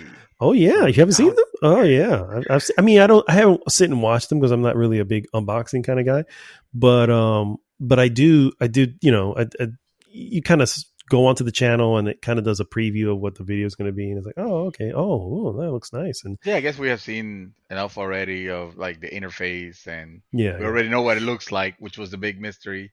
Did you know correct. that there's a company already at like I'm not gonna mention where because I don't want to give them free advertisement, but there's a company that is selling uh the, the PlayStation 5 the covers. It's actually The selling outside covers, color yeah, replace. Yeah, it's actually selling uh custom replacements for them. Like you could nice. actually, yeah. You know what? I might as well say it because it's kind of unique, and I don't know, people might like it, especially if you're looking for the black PlayStation 5 because they do sell a custom plate, and the place is called PlateStation5.com. See, Wow. see what they did? That was kind of that's kind of good. Uh, and they have like there's some ugly ones like they have camo, which like Ugh, I don't know, that it's is it's that kind is the of most ridiculous thing. yeah. For God, They oh, kind of they kind of have a blue that looks different, but it doesn't. It's not like you have a special design or anything like that. It's just blue. I like that But chromatic. I oh, you don't know saw it? Oh, about you. the Yeah, yeah. chromatic. Oh, I haven't seen the chromatic. Uh, shit. Now I need to see There's the that. cherry red. There's the limited edition matte black. Red. I need to see this Yeah, there's a red. cherry red. Shit. There's chromatic and indigo blue, which is very PlayStation color. And then yes, of course, your jungle Oh, camo for whatever reason, whoever wants to freaking get that that color. red But there's looks like only it could have been a Spider-Man one, honestly. But the limited no, I edition don't know matte because that looks black, a little yeah. I Oh, will the go matte for black, that. yeah. I will go for that one. I Even like the though I chromatic too, said it, though. I went on record and saying that that no, I don't care for another black PlayStation. That I kind of like the idea of them going all white and stuff. But just for it looking different. And I don't know. I gotta say that black and blue looks elegant. Like it's always looked elegant on a PlayStation. But I Right. feel like the matte, it's what's winning me over. That I'm matte looking at that finish. chrome. You're I'm looking at looking the at that chrome, chrome just one. going, yeah, I kind of like, kind of like what that looks like there. Like $40, Mhm. $40. The chrome, really? The chrome Yeah, but one? see, Oh this is the no. disc one. I don't want the fucking disc one. I'm not gonna get the disc one. Yeah, but you could get it. I'm sure you could get it for the disc less. Yeah, but I want to see the picture for the Oh, disc less. oh, oh, You know, oh. I'm sure you can. At least I would Disc hope. less. Da, da, da, da. Yeah, we'll hope too. Yeah, I don't know about that chrome, bro. I don't I want like it. shiny. I don't want shiny crap on my thing anymore. I I want all like it. matte. I want the matte I finish. I like it. I like it a Although lot. that A red lot. is sexy. I like red. I like the color red. I like the Red red. is sexy, and then when you put it with the light color that comes in the blue, it's like, ooh, that is nice. Yeah, Yeah. that's well done right there. Let me That's look what at you know. the. What? Let me tell you something about PlayStation 5. It is huge. It's fat, but it's Oh, one sexy system. let me It's let like a me big. tell you. It's like a. Not only is it huge, you really got to look at the. Just take a peek at one of the unboxing because you look at the box. Yeah. Remember, the box is usually significantly bigger than the console itself. Oh, to When the protect you. Yeah, console's yeah. already big, it's Holy like shit. fuck this Really? box. You know? Yeah, yeah. It's like that's crazy. Oh, Um, you definitely 100%. You know what? Don't get it at launch. Why? Why? Just wait. Just get the slim version. You know it's happening. You know it's No, happening. no. It's just like you gotta wait You're what gonna 2 years for it? wait. Come on now. Yeah, of course you've done it No, before. Why not? no. I did that when it was $600. I was like, no, sorry, please. Sorry, PS3. That is a bit out of my price range. Thank you. Excuse me, $599. That was Oh, you're right. You're right. Apologies. Apologies. I have to be completely correct on that. All right, guys. Well, my first piece, again, bear with us. Slow, PlayStation no 5. news week. Well, no, that Now was a good available. one for the record. That was a very good. I didn't know about that, and I wasn't even gonna I'm sure mention it, and then I figured, oh, okay, maybe people will be interested. And I'm looking at it now. I mean, I like the white, but my concern is it's white, and you know what, white it can get dingy. You know what I mean? And it's like I don't know. you take good care of it, though. I do. I mean, that's not the It'll point, but look it's fine. still. But then I'm gonna be extra on top of right because I take Yeah. care of it just to make sure no dust and stuff. Now it's just like one speck. You see it from far, and it's like, oh no, I need to. Oh no, No, it does because dust will camouflage itself. Completely Sheldon Cooper like on this, and be like, oh no. You literally made me reach for the duster. You're not gonna believe it, but I'm holding the duster right now, passing it to the PlayStation 4. Bendito, Yep. my PlayStation 4. It just Yeah, why are you even pretending now? You didn't even turn the shit on anymore. I Not that I know. have What because the I've been playing hell? Switch and the Hades, but still, that's not true. Actually, last week I turned it on, and I turned it on to play something new. Again, I was like, let me just try Let's whatever, see what's and I out will say, there. yeah, and I'll tell you one thing: my gaming purchases have not slowed down. I have probably in the span that I have bought and started playing Hades, I have probably purchased 6 games, and who knows when I'm Not gonna a lot. fucking even. You know what I'm saying?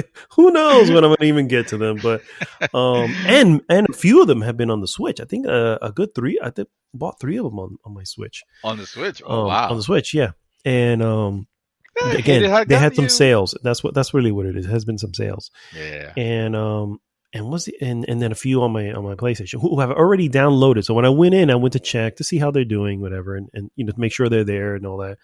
But I want to say I started playing something, and You don't again, remember. I just like nope.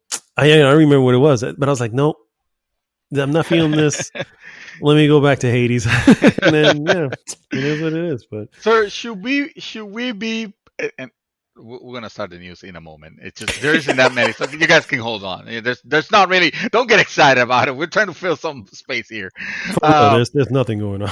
should yeah, should we be playing what is it called? Among Among Us. Us?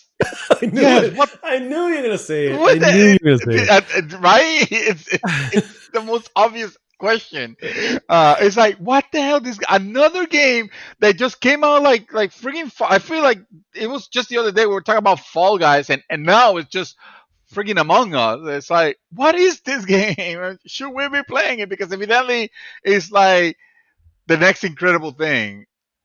And that's the problem. Usually I go with well, let me try this. This is the next incredible thing, and I end up disappointed because it's not like it's bad or anything like that. It's just like, well, it's just something that's not gonna So interest me. fun fact about Among Us is first off, it is That was not a new release. It's been out for quite some time. oh wow. Yeah, it came out in 2018, believe it or not. Oh But shit. yeah, Yeah, I guess that makes sense. I feel like I've seen it. yeah, and me too. When I looked at it, I was like, I've seen that before. What was it? But it is suddenly become extremely popular. What made it? What suddenly made it break through to the mainstream? I don't know, but I know that it's been around for a long, long time, or not long time, but you know what I mean. It's been out for 2 years at this point. June, if I'm not mistaken, June of 2018, and I know what it's about. And it's one of those games where it's a multiplayer game, so you kind of have to Yeah. be in the mindset to play it, and it's not your regular multiplayer. It's a whodunit type of thing, and you're basically looking for the killer. Essentially, is what's going on. And I want to say you're in a spaceship, maybe, but there have been other iterations of games like this Mm. that have come out afterwards. The Jackbox Games series has a game like that, and I remember playing it with the family here, and I was just like, "This is boring." And it could be this version of it is boring. Obviously, Among Us obviously has quite the following, and more people are joining in to play it. So I don't know. I don't know. Yeah, Maybe I we just should. I mean, we said that about Fall Guys, and I've played plenty of Fall Guys so far, and no one has joined me for the record. because So you never announced when, and we were going to have a party, and nobody was invited. so it was my fault, is what you're saying. Okay, fair Yeah, enough. of course. That's what I'm saying. That's the way to fix everything. Just Yeah, blame someone exactly. Yeah, pretty much. Yeah. else. I don't know. I guess we should put together a thing for. I don't know how much it is. I mean, you know what? Let's take a look It here. can't Retail be price. expensive. Probably have gone up in price. Maybe we better start the news at some point because I think I have 22% on my phone. On your phone?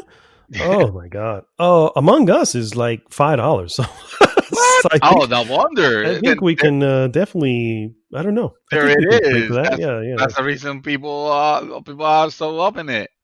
So up about it. I mean, Yeah. uh, $4.99 on probably in the Steam. So there yeah, you go. there you go. All right, guys. Done. The third piece on our news this week is, well, the young Nathan Drake first image has been released, showing a strapping Tom Holland playing Nathan Drake. And it looks actually pretty good. You posted it earlier, I think earlier today, if I'm not mistaken. And this, I think it was yesterday, and it was because that Daniel had it on. He didn't post it, so I take credit for posting it on the group. But he actually was the one that actually found it. Yeah, so He just posted on his own site, so he lost on it. his own thing. Oh, okay, Yeah. Thank you, Danielle. Today, Tom Holland posted a photo on his Instagram after doing his quote unquote cutesy. Hey, will Sony be mad if I post this? The same shit that he did for Spider-Man, apparently, and of course, it's just an image. And if I may say, he looks like Nathan Drake. I mean, I gotta say, maybe not face wise, because obviously he has Tom Holland's face, but you know, he fills in the role. The Looks, role, I would say, yeah. I think when I showed it to you, I was like, close enough. You know, I'm not angry at this. We didn't we didn't get the Nathan Drake we wanted. We got the Nathan Drake that we deserve, and I think it's fun. You're right. It's definitely what we deserve. So that's good. That's good to bring up here. So as a refresher as to, you know, where we are with the film, this is the final version that ended up with Tom Holland as playing young Nathan Drake, Mark Wahlberg playing a younger Sully, and the whole thing is being directed by Ruben Fleischer, who directed Zombieland and Venom. Okay. God. Yeah. You got my whole the way, you dashed them. Hey, you got to do the best and worst so you can see what the full spectrum is. You know what I mean? So he did those, and believe it or not, this is either the fourth or the fifth director that has been tied to the project. So this has been rife with issues and people that leave, and for sure. So definitely not a promising development period. There was a time that Mark Wahlberg was actually set to play Nathan Drake, and that fell through, thankfully. Tom Holland himself is 24, and it's not really clear if he's playing a 24-year-old Nathan Drake or if he's playing a younger Nathan Drake, since he does play Spider-Man, who, you know, I think he's like somewhere between 16 and 18 years old in those films. And he does look young. You know what I mean? If there's one thing I give about Tom Holland, he has he's aging gracefully. You know what I mean? He's definitely yeah. He's definitely appears young. Some other images actually also popped up, and that was of Nolan North and Tom Holland on the set. And it looks like they were probably discussing some aspects of the film. Nolan North seems to be very excited about the film, excited about the, I guess, he can't obviously say what's going on with the film, but he has spoken with people out, and He's doing the turns out voiceover. the it would be, it would be pretty cool if he was in it. They heard this kid and they were like, "Yeah, no, you're not gonna be able to pull off a Nathan Drake. I'm sorry. Can we get Nolan North on the line, please?" You sound too much like Spider-Man. We can't do this. We can't do this. Oh man, that'd be great for the record. But the I entire love it. The more I think about it, the more I love it. the entire film. That's awesome. So let's see. There's two additional photos which shows props from the film, including a jeweled relic hanging in the middle of the I was gonna make a crypt. joke about that. I was literally gonna make like it's probably gonna be some sort of cursed jewel or something. Yeah, there you go. And a book, which you can also add to that joke, with an illustration of 16th century Spanish explorer Oh, that's right. Ferdinand Yes. Magellan. The book may be a hint to the film's eventual plot, which is not expected to be based on any of the games. And I'm glad that they're doing that because that makes most sense. Yeah, that makes Make more it its sense. own thing. Exactly. Yeah. Are we getting the Um, adult version of Dora the Explorer? I mean, I mean, I haven't seen the film Dora the Explorer. You are the go-to person when it comes to that particular film. So it you'll wasn't have to. terrible. I'll tell you. I'll still hold it. I'll still hold to say I will give it. I will give it probably like 2.5 Tom Hollands Okay. out of Okay. 4. Okay. All right. All right. All right. That's doable. That's Yeah. doable. So Uncharted, which again stars Holland, Mark Wahlberg, Antonio Banderas, and Tati Gabriel, is currently set for a release July 16, 2021. Of course, 20X. that is subject to change. Oh, for sure. You know what is not subject to change? Well, actually, who knows? They probably could change anyway. Gears 5 story DLC is coming later this year. It's looking like the Coalition will feature another squad in Gears 5 DLC. The Coalition is taking its shot at Gears 5 story DLC in December. Gears developers told IGN, and it'll be available on Xbox One, PC, and Xbox Series X, Mm. or Xbox Series consoles. Sorry, Xbox Series consoles. Damn it, it's gonna be hard to not say X or S or whatever. Uh, and the quote says, "All I can say is December, and the title is Hive Busters." That's terrible. Uh, Wow. so it might, so it might give you a little hint as to what the content might contain. I mean, who are you gonna call? Hive Busters. No, they don't say that. This is a quote from Zoe Curno, I think is how you pronounce the last name. Gears 5's principal lead producer. And then she goes on to say that'll be available on new consoles as well. So it's optimized for those two. In Gears 5, the Hivebusters are a squad of 3 who never make an appearance in the campaign, but instead start in a new mode. In the new mode, Escape. Team Scorpios, Keegan, Lanny, and Mac are the default squad that infiltrate swarm hives on what could be considered a suicide mission to destroy the enemy strongholds from the inside. Let me see. Other than an estimated playtime of 3 to 4 hours, Kurno said more DLC details, including whether or not it'll cost anything, or I guess she didn't say. Let me see. Oh, she said more details, including whether or not it'll cost anything, will be shared early in December. So we still don't, early December is when we expect to get the details. Mm. Members of the coalition previously said they weren't interested in developing story DLC for Gears. Could not say the philosophy of that statement is still true in that they don't want to hold anything back when developing a campaign, but chose to develop an expansion after fan request. And that fan is probably Phil Spencer.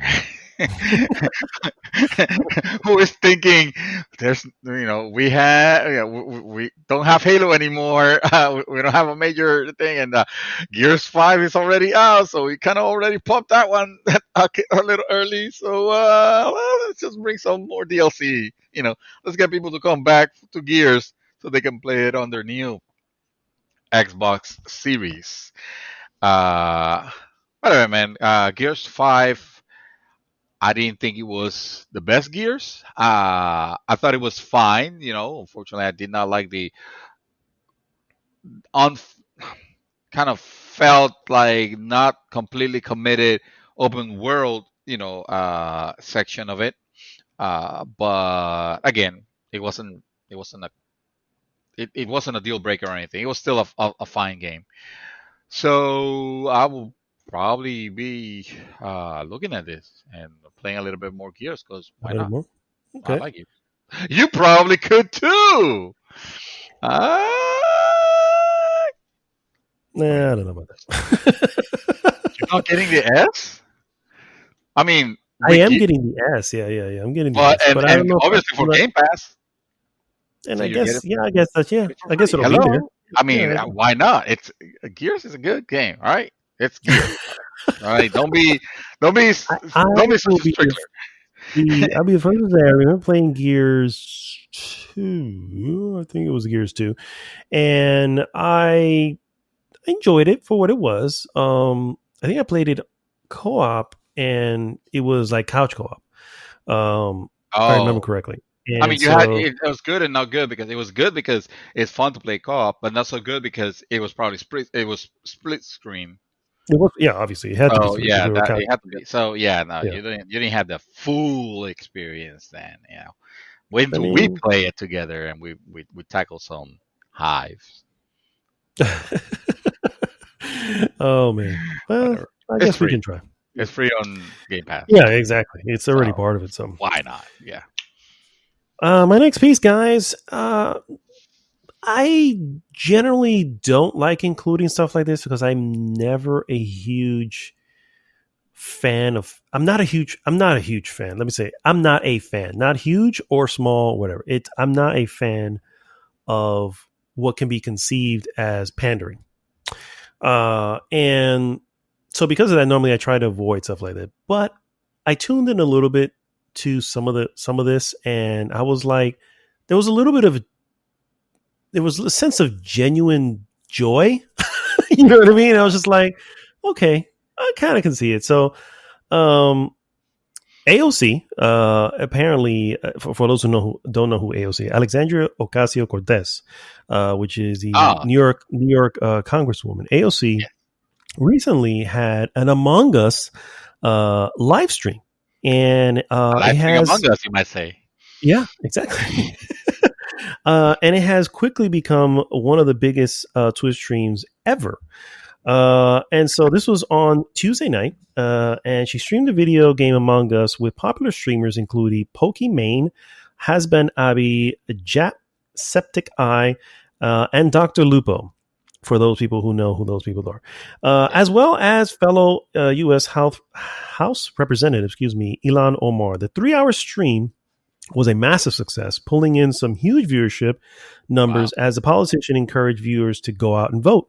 And if you missed it, well, this is GameSpot, and they've rounded up some of the best moments here, which I was able to kind of check out some of the best moments. And I think some of the best moments are her genuine, like, surprise, and enjoyment of it. You know what I mean? And it's really, I was like, okay, this is definitely better than the Joe Biden island in Animal Crossing. And that's You know? yeah. Oh god. So this is definitely better than that. This is, Was it better than was it better than looking at uh,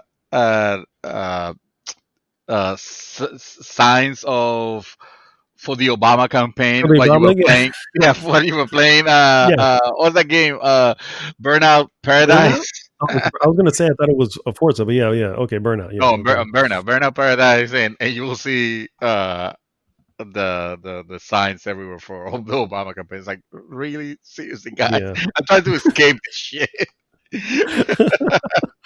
Oh man.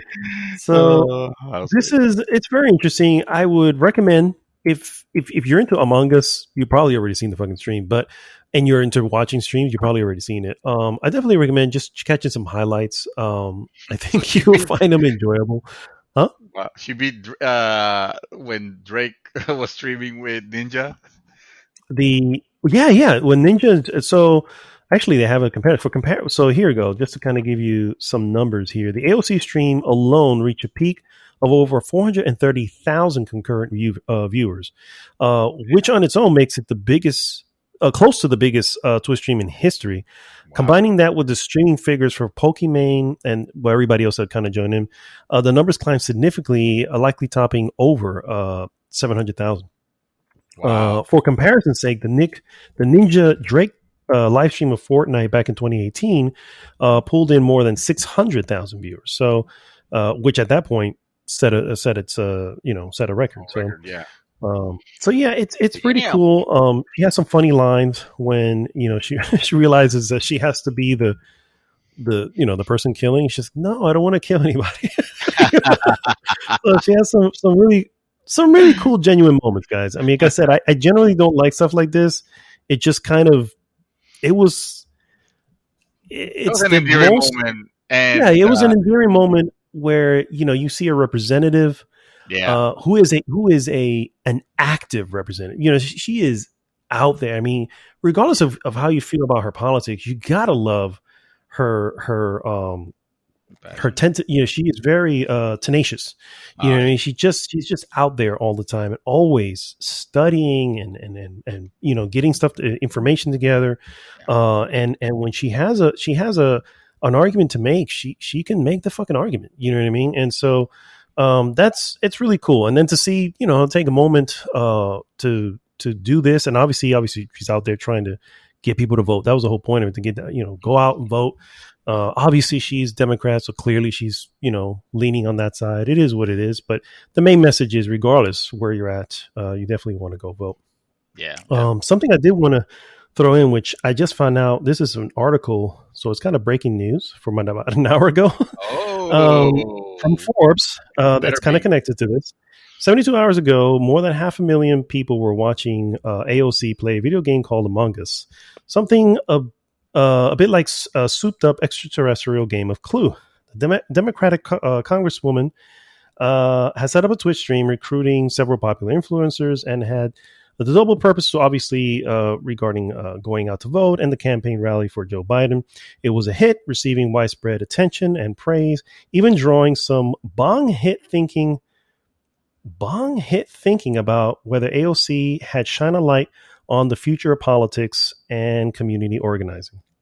Sure. Oh, Tonight, the game is under attack by an apparent pro-Trump hacker oh going, fucking god. going by the identity of Iris Loris, Oh, seemingly drawing. I'm oh sorry. fucking I have to laugh. god. Is he Russian too by any chance? Because I mean, that will make us go full circle. It would be. It so would be. Uh, Innersloth, which is the company behind. I'm sorry. I gotta laugh. The company behind Among Us confirmed that the hack on Thursday in a tweet, and sent another message over Twitter earlier Friday indicating it was continuing. The hacker bombarded Among Us players with messages through the game chat's function. Many users then took to Twitter to complain about the situation they found themselves in and post screenshots of the messages from Iris Loris. The hack exact goals aren't really clear right now. The Trump spam is clearly meant to tweak and prod at the game's young audience, a demographic that theoretically will be far more likely to support Biden, and one that is clearly interested in seeing AOC play the game on Tuesday. Anyway, I just found that Wow. humorous. And it literally, this is a Forbes article from 1 hour ago. Just we are in weird times, guys. We are in really, really weird times. That's all. That's all I have for now. Oh, yeah, weird times indeed. Google, there you go. That's all I have to say. Google, Stadia is still a thing. Oh, Google. I want to remind everybody that Google Stadia is still alive. No, um, Google backs slowly away from Stadia guy's very bad tweet. oh okay. Okay. Oh my god. I'm glad you finished the sentence with very bad tweet. Very bad tweet. Google slowly backs away from Stadia, and leave it at that. Oh my. Uh, Yesterday, Alex Hutchinson, creative director at Typhoon Studios, bought by Google last year to make Stadia games, made a tweet suggesting that Twitch and YouTube users should be, quote, paying the developers and publishers uh, uh, uh, of the games they stream. The only part that was in quote it was that paying developers and publishers. That Okay. was basically the idea. Oh, here's a tweet actually. The real truth is that streamers should be paying the developers and publishers of the game they stream. They should be buying a license like any real business and paying for the content that they use. That was Mr. Alex Hutchinson. Uh, uh, it blew up, obviously, and the Of reaction course. went about as well as you will expect. And I'm not gonna read the other tweets because from the people that made a statement against it because they'll be kind of worse. uh, it is a very bad tweet, and he was rightly roasted for it. What's funny here, beyond the replies, is that got the tweet was so bad that Google had to issue a statement disowning it. In a statement issued to 9 to 5 Google, a company representative said, and the quote is, the recent tweets by Alex Hutchinson, creative director at the Montreal studio of Stadia Games and Entertainment, do not reflect those of Stadia, YouTube, or Google, end quote. uh, and then shortly afterwards, YouTube Gaming's Ryan Watts also tweeted this. We believe that publishers and creators have a wonderful symbiotic relationship that has allowed a thriving ecosystem to be created, one that has mutually benefited everyone. YouTube is focused on creating value for creators, publishers, and users. All ship rise when we work together. I think he kind of fucked up the saying a little bit at the end there, but Yeah, the I think idea so was too. there. The idea was there. So so yeah, that was it, the idea evidently was so ill received that even Google and affiliate had to come out and say like, yeah, that's you, bro. That's what you Yeah. think. We don't want anything to do with it. um, what do you think of it's just, it is kind of I mean, it's a bold statement to say the least, but how do you take it? What do you think? I mean, so first off, I think a lot of these streamers and everything, they're paying for this game. You know, they're already paying for the license. That's what you pay for, right? We're already paying for the license. When I buy a game, that's what I've been told many times. That's what the license agreement says. There is you are paying for the license and under the use of this game. Careful So though, there you go. because the You know what I license mean? doesn't necessarily give them permission to broadcast. True, but I don't think. it doesn't say you don't have the permission to broadcast either. There's nothing Yeah. specific on there that says that. You I know what I mean, mean? I mean, I don't know. I almost want to say that that probably is, but I doubt it because no, you know what? I doubt it because if there was, it would have been out there like you can't believe what this game from Activation Yeah, or from exactly. Yeah. Ubisoft says on the, I bet. Yeah, yeah, What it yeah. says is You're not wrong on that. You're not. you're not able to copy or sell, or you shouldn't be able to sell this game for, you're not able to do, you're not able to take this game and sell it in any way. Hmm. But to share the gameplay, you know what I mean? It's like that has not, I mean, yes, it's their product that you're sharing. You know what I mean? But I mean, it doesn't have anything specific to that. So, Right, right. well, sure, there's a lot of these sites that get, free copies of stuff and stuff like that, and that hey, I can agree to a certain extent and say, hey, maybe they should pay for it. I don't know, but I can see why a company would allow for that as well. It literally is free advertising. Well, maybe not free, but you know what I mean. It's a No, way for to I mean, get in a the. way, yeah. You start seeing, obviously, we know that the popularity of game on services like Twitch, they nothing but help sales.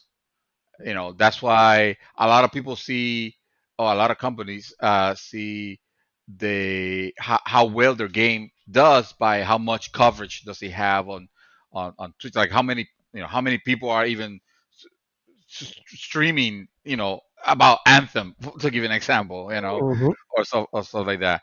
Um, I I personally, so, and this might sound a little controversial, and I don't intend for it to be in the way.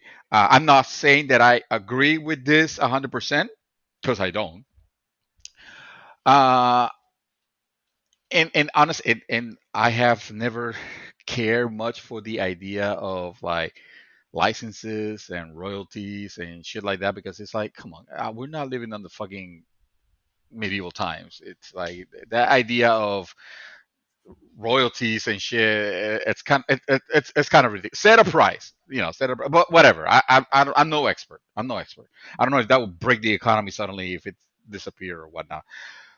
But if we're living on that system already, I think that it wouldn't be a bad idea to implement sort of like a tiered level of, not necessarily tier, but just like a level where if you have if you normally have certain amount of, I don't know, followers. I don't know how to implement this, so I might be sounding ridiculous, but hear me out. It's just an idea. If you have a certain amount of streamers Subscribers. Mhm. or subscribers, sorry, thank you, or subscribers, uh, you should be applying for some sort of licensing to broadcast this game, because you are. It sounds dirty when I say, actually. I'm realizing as I'm talking about it, but again, I feel like you and we don't have the audience for it, and even a person that has like a million followers probably might not necessarily have to be subjected to something like this. But if you have those mega streamers, the Pokimane, the PewDiePie, the Yeah, but then whatever the hell. you're talking about literally a handful of people. You know what I mean? Because That's true. Yeah, that's there are true. not that many of them. They're not that. There wouldn't be Um, that many of them. Yeah. That, well, right. in that case, you probably bring that down to, I don't know, over 10,000 subscribers, man. 5, 10. I don't know what the number will Yeah, sit, yeah, I know but what you mean. Yeah, yeah. you know, Something uh, lower, whatever the lower honestly, number is. Yeah. honestly, like I would. Okay, so okay, all right. So let me fix my stand. I don't like the idea.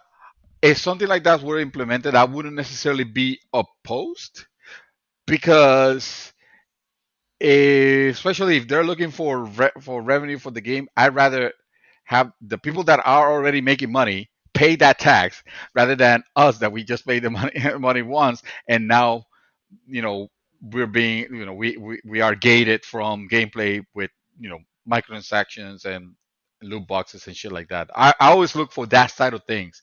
You know, fuck the rich. Yeah. If The only, whoever has money, the but only, the, I realize that it's unrealistic. Go ahead. no, no, yeah, fine. I know what you're saying, but the only, I guess, the only retort, and I think this would be would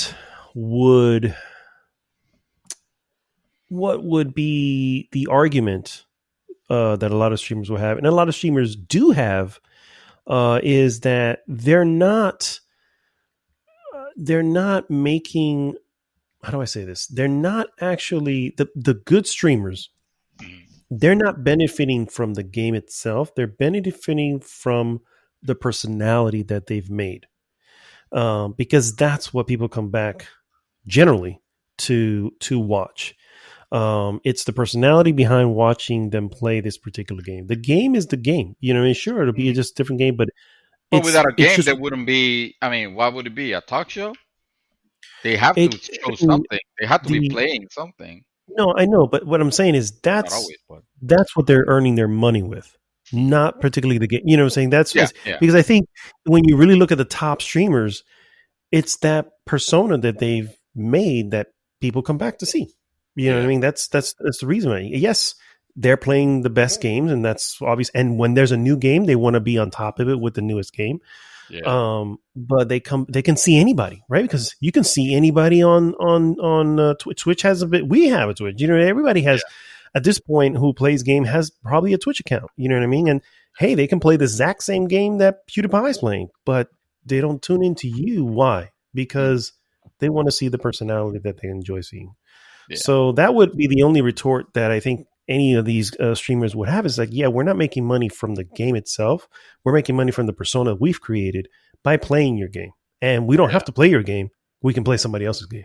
You know what I mean? yeah, Because I'm pretty sure that there is a shitload of freaking indie developers out there going, yes, please play yeah. my game. Play a, play You a, know, play a game. We won't charge you anything for it. yeah. Yeah, So yeah. I don't that's know. I was thinking of a way of making of making this eliminating salvageable, microtransactions. but honestly, yeah, and also I fucking hate the idea. Except when you implemented a completely legitimate free to play game, because at that Yeah, point, hello, they need to make money somehow. true. True that. Also, fuck Activision. I don't know. Always fuck Activision. Why not? Yeah, Why all the not? time. Yeah. Sorry, my last piece is really simple. Ubisoft is making a big change to its main player services, which is Uplay and the Ubisoft Club. Going forward, they will be live under the Ubisoft Connect umbrella, which is an ambitious platform for the French games publisher that aims to help players stay connected via things like cross progression and cross platform support. Ubisoft Connect will debut on October 29th, which launches with Watch Dogs Legions. Players who have a Ubisoft account can quote play, progress, and stay in touch with friends anywhere. Ubisoft said the new Connect service will quote make cross platform features a standard moving forward. This kicks off with Legion later this month, while games like Assassin's Creed Valhalla, Immortals Phoenix Rising, and Riders Republic will also support the full cross progression. So yeah, something interesting. You can actually, it looks like it's also going to be available for iOS and Android, which I think is already available now. Oh, So yeah, something else to further the, you know, the blurring of lines, if you will. I don't know So if they had. I hate when the companies do this. I feel like even Blizzard tried to do this with their launcher. They have a perfectly adaptable name, or not adaptable. That's not the word. They had a perfect name for it, which was BattleNet, because it was I don't know. Battle.net, Yeah, and they tried to rebrand it to Blizzard Launcher or some shit like that, and like people hated it. And of course, they rebranded it back to BattleNet because it makes sense. It was perfect. yeah. Plus, they own Battle.net. I mean, how awesome is that? Yeah, why Uh, would you fuck it up? Yeah, why would you fuck it up exactly? Like Blizzard, like you need to really like you need to put your Like, what the fuck? I feel like Uplay, it was completely understood 100%. There was no confusion that, oh, that's Ubisoft's, you know, launcher and gaming store or whatever, or gaming ecosystem. Like, why rename it to Ubisoft Connect? You just made it harder to pronounce now and longer Pretty for much, no yeah. reason. It's like, I mean, whatever. Isn't here or not there, but I feel like the brand recognition, like when you do shit like that, you're not amplifying your brand recognition. If anything, you're creating brand confusion because now people are gonna think like, oh, so now is Ubisoft Connect, or is that something different from Uplay? Do I have to also sign up for this? Oh, it's the same thing. It's kind of weird. Um, Give it to EA, however, for changing their stupid name.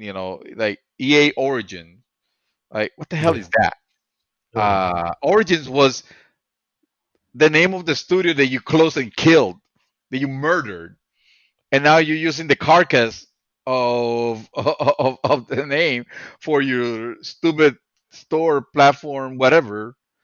And also you create confusion because you name it something different on consoles, or now it's EA Play, I guess. I guess for everything.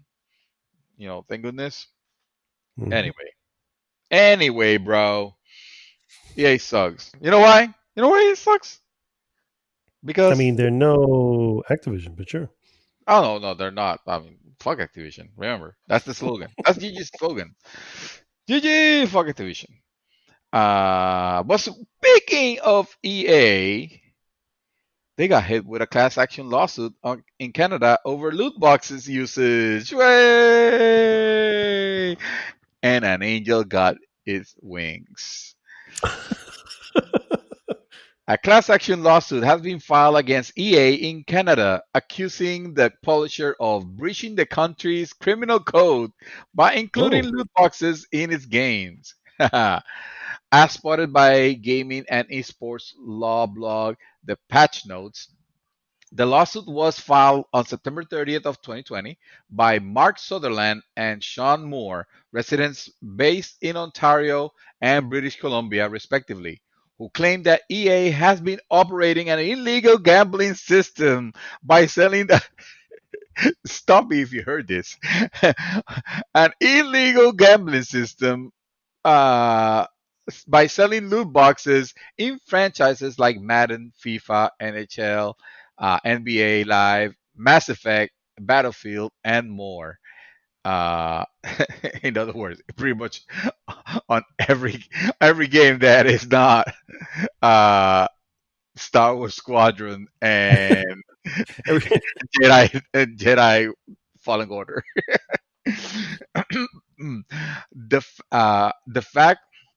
The fact that lawsuit is a class action is notable, as it means that the plaintiffs aren't just suing on their own behalf, but on behalf of everybody in Canada who had purchased a loot box in an EA title since 2008. There's whoa. a quote that says, oh yeah, there's a quote that says, by offering loot boxes through its games, the plaintiffs are essentially claiming that EA is operating an unlicensed gambling business in breach of the aforementioned criminal code and other statutes. Sorry. They are also claiming EA is liable for them at common law, including in unjust enrichment. Reads the blog post written by tech and video game lawyer Marius Adomnica. The quote continues. Oh, there's another quote. I don't know. The plaintiffs are also alleging the way in which EA has implemented loot boxes, including not publishing the odds of winning prizes and making using them seem necessary for progression, breach various consumer protection statutes, including the BC Consumer Protection Act. Adonica notes that the lawsuit is legit and it's being handled by a well respected law firm in British Columbia. This is not a self represented litigant filing a nuisance lawsuit, they continue, but a well pled claim brought by an experienced legal team who specializes in going after large corporations for stuff like this. They also point out that EA could be forced to pay a lot of damages if the lawsuits succeed, and could even be told to pay back everything it's made from its loot boxes since 2008. For more details, you can check out the blog post at the patch notes, which I believe is thepatchnotes.com. So yeah, hot. I mean, we've heard about this once, but let me tell you something. This goes. This sets a precedent suddenly getting passed and suddenly forcing EA's hand into best case scenario, having to return the money that they have actually gotten from loot boxes and all and stuff like that. Which I don't know how enforceable would that be. I bet like all these things they always settle They somehow. settle. Yeah. Yeah, It'll settle. It'll be this huge amount, and it'll get divided amongst the whatever. It won't be a huge amount. It'll be a large amount that they can afford, EA, and then it just gets divided evenly. So everybody will receive a check for like $10. You know, yeah. this is what it's going to be. It's like, here you go. But the EA it will receive a striking blow because I mean loot boxes like they have mentioned many times on their on their briefings, on their investor briefings, a large portion of their revenue. So if Mhm. suddenly they Yeah, get that, I mean, because that sets a precedent in Canada that could just start popping up everywhere in the world. it And can. It can definitely. It can definitely. so yeah, it's kind of big. Yeah, It's kind of for big. sure. All right. I don't have any more, sir. Do you have anything else? I'm big on you, so All right. All right, guys. So we'll be right back with our hot hot topic. topic.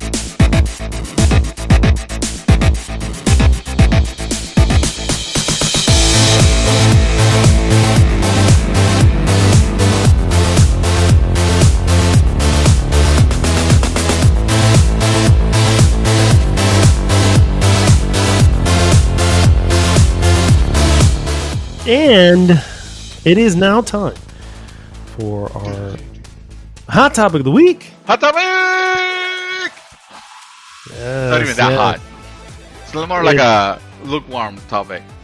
It's like it's a reheated topic. You know? Wow. So it's just leftovers. Okay. Kinda. Well, way to make it exciting for people. You know what, you guys, you can start the podcast now. Here, just watch the comments below. I'm sure someone will give you the gist, TLDR. Yeah. Oh my god! Did I tell you that I'm a horrible salesman? I don't know if you noticed. I've never been the type of like if somebody because the whole point of being a salesman is you can't the first no you can't take it. You know what I mean? You got to move on to the you got to retire. You sure? Come on, because you this and this and this. I'm not that type of person. The moment you say no, it's like, all right, man, have a good day. Yeah, I'll be the worst person. Yeah, I'm not interested. Okay, sorry to bother you. Cool. yeah. I'm like, all right, well, have a good one. That's exactly how it was when I was in sales. My job. I'm not gonna lie. For the insurance company that I work for, that will remain nameless. I still met my numbers, believe it or not, but I was like average or just under average. It was like I wasn't trying to whatever, it's like, hey, whatever. Remember when we were part of the super group? You know what I mean? That's I guess we were doing that. Yeah. Fuck that shit. And so I don't want to sell. Sorry. Yeah. Sell. The moment they say no, I was like, all right, well, have a good one. Thanks for calling in. You know what I mean? So I hear you. I am the exact same way, sir. The exact same way. So if you guys don't want to listen to this, thank you. Have a good day. Have a good day. I'll give you GG. Now get the fuck out. Exactly. So what we're the rest of you, we appreciate that you have stayed and exactly. I appreciate you hanging in hanging in with us as we come to the end here. So essentially, again, the hot topic is the Mouthful's rating system, and so what we're going to do is take a look at a couple of rating systems and see if we can come up with our own that we will forever use going forward. Because I don't know about you guys, but I think you guys are tired of us using Kojimas and carrot sticks and Tom Holland as a measurement for value and quality. Yeah, it was it was always very difficult to find the conversion rates, for banana hats Yeah, to yeah, yeah, Kojimas, yeah. and like, yeah, we understand that it's we want to kind of like solidify and try to bring together a cohesive rating system that it'll be easier for you to understand. Yes, So yes. yes. So first off, let's start with some of the big. First off, let's start with what we're not going to do. Oh, okay. So I don't So know this about is you, but elimination. yeah, I think we are not. I don't think we should do stars, a star system.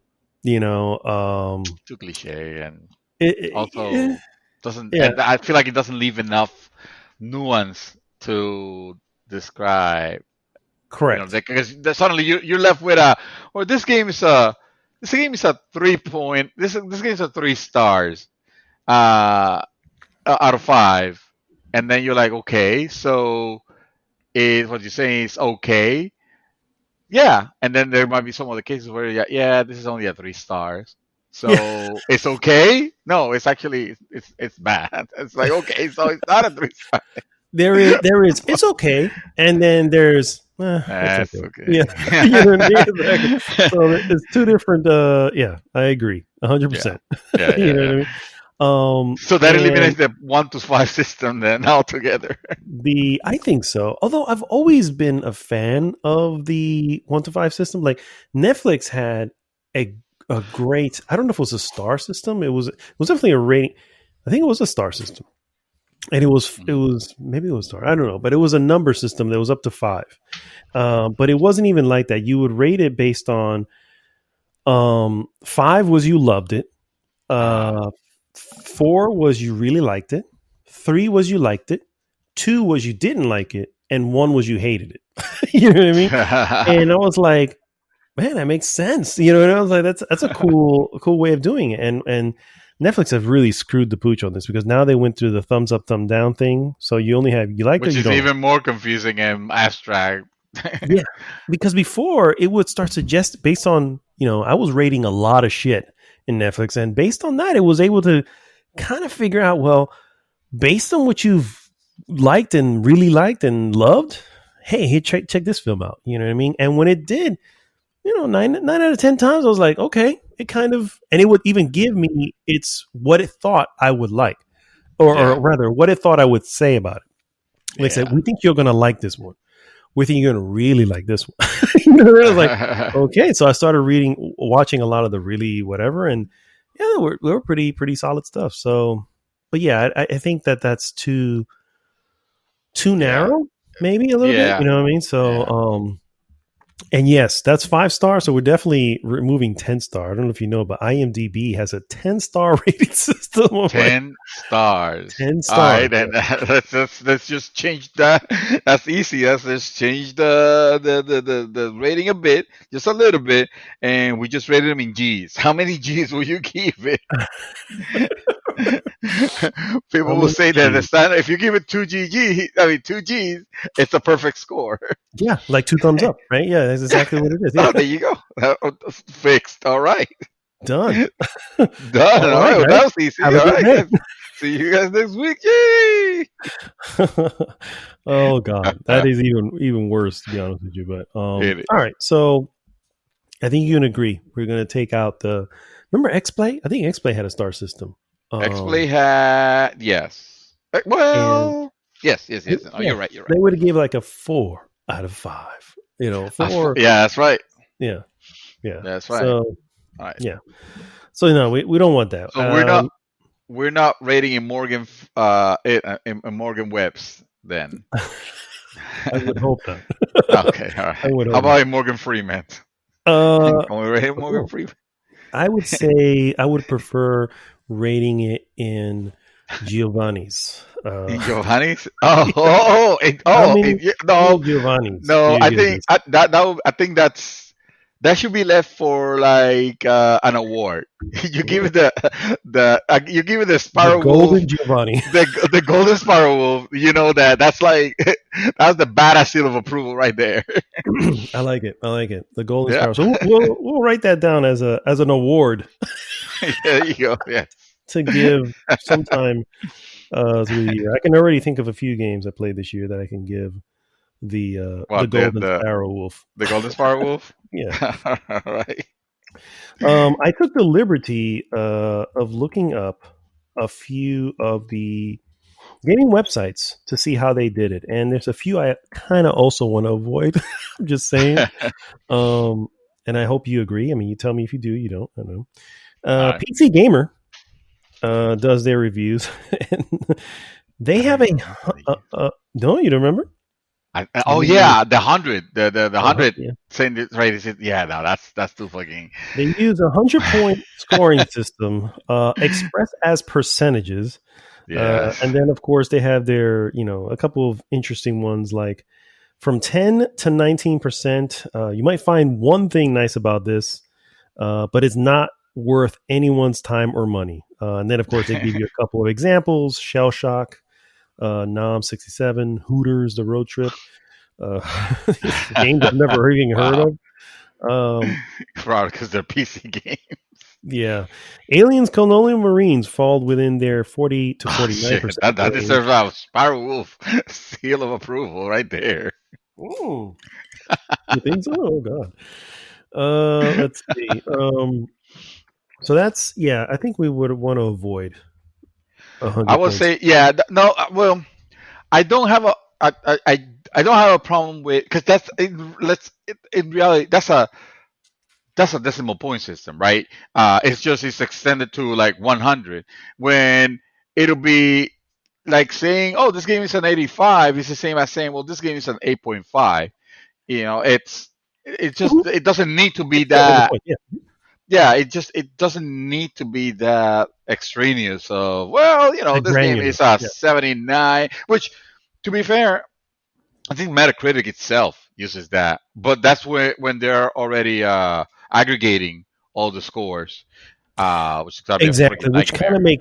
of makes sense for them to do that because a lot of what they do is they grab, like, some places will give you, 3 peanut four, butters out of 4 out of 5 stars, and there's like, okay, well, that's 80%, right? So we'll not 80%, that's 75%, excuse me. yeah. So that's 75%. And so it's like, is that really, does that even make sense but they take it and they warp it into and grab everybody's, well, that's this, that's about this, and now we have to do it.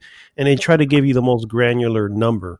And so I think that's why Metacritic does that. But I think that's too much. I just think it's too much. And like you said, what's the difference between, let's say, for instance, you and I play fucking, Life of Black Tiger, and I give it a 19 and you give it a 16. It doesn't fucking matter, it's shit. No matter how you look at it. So, Yeah, there's such a thing as, okay, if we're not going to, because let's be real, neither of us do this full time or play no. as work. So usually when we give our reviews, they tend to be for the games that we love or we really have something to say about them. But it's not like we take every game and we go so intricate on it, and we like review the minutia of it to be able to dissect it that way. So it's not gonna be 100 scored, I agree. System. For the record, I do want to get out in front of this and say, I want to apply this rating system to all our ratings, right? So if we watch a film, and not that we have to give the rating, but if, for instance, well, hey, if you throw it into the GG rating, what would you give it? You know what I mean? You can use that same scale and go, okay, this is kind of where I'm at. You know what I mean? And I think not only do we need a symbol, I think we also need sort of a descriptor. You know what I mean? To say, because you can't just say, it's okay. Well, what is okay? You know what I'm saying? Is it better than good? It's gonna be okay. Yeah, is it right above meh? You know what I mean? So where did Is it a good okay or is it a bad okay? Yeah, exactly. So I think we need to, for me personally, I think Mhm. we should definitely keep that in mind as well. Fair enough. Polygon uses a 20-point system. Uh, Another arbitrary, like, let's try to be different just for the sake of being different. What is it's a what is a 20 point? It's like this has always bothered me from it's the point Famitsu. five, right? It's having a half. Yeah, but You know, in that case, what part what is a 17? What is a 16 for that matter? Like, what does that even mean? well, You no. know. In this case, it would be like you can't do a 16. You'd have to either do a 15 or a 20. You know what I So mean? they're you. So wait. So this is football suddenly. So they're scoring it by skipping numbers. Well, I think it's more points, right? Because I think it's like it's going to be 1, 1.5, 2, 2.5, 3, 3.5. That's your 20-point scale. Oh, okay. So There's it's no still a point one to three. 10. It's Yeah, just exactly. Mhm. okay. Got you. Man, you Yeah, got me confused. I thought they were going for one. Like I was gonna say, Famitsu does the well. It's up to 40. a It's like 40-point scale. Yeah, that's what a the weird one. fuck is a 40? Like what is that? What is a 30? What is a 32 then? Like well, obviously it's got to Sounds be good. kind of decent, but Yeah. it is too abstract. It cannot be way too abstract. Um, I tell you, I tell you what rating system I consider it could be kind of no, it's gonna be confusing. It sounded cool in my head, but I don't think we should implement it. But I Mhm. was literally thinking of the Japanese uh, uh, test scoring, rank. You know how usually it's like it goes from D C B A S. To be that S is like the best, but Yeah. that's gonna be way too fucking confusing for the audience. Not that you guys aren't smart. I'm not saying that. It's just people that tend to visit the group, for example, might see something we say, oh, this is an A. They're gonna think, oh, well, this game is perfect. And no, that's really not what we're saying. I mean, no game is perfect, but there is a differentiator between an A and an S, and then people might Yeah. see S and be like, what the fuck is that? What does that Yeah. mean? I mean, if you're a gamer, I think you've run across a score of S at one point or another. But Yeah, yeah, but I hear what you're you saying. don't They expect it on literally, that. Yeah. yeah, they literally do it's almost the same exact scoring. It's just an additional S. Yeah, I I mean, might that's as well really what go it is. A, B, C, D, or F at that point. And Yeah, exactly. Yeah. I don't want a scoring system that reminds me of school. But that I would, don't think none of us wants. I agree. I concur. I concur on that for real. Yeah, nothing to say other than to say I concur on that. I don't want any reminders of that uh, No, yeah, wonderful it's time. But anyway, but if you look at it, I mean, even if it's a ABCDF, that's still a 5-point scale.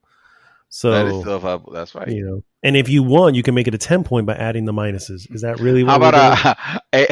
a B plus, an A minus, an A plus, and congratulations, we just extended it to a 10-point scale. No, I think that's a little more.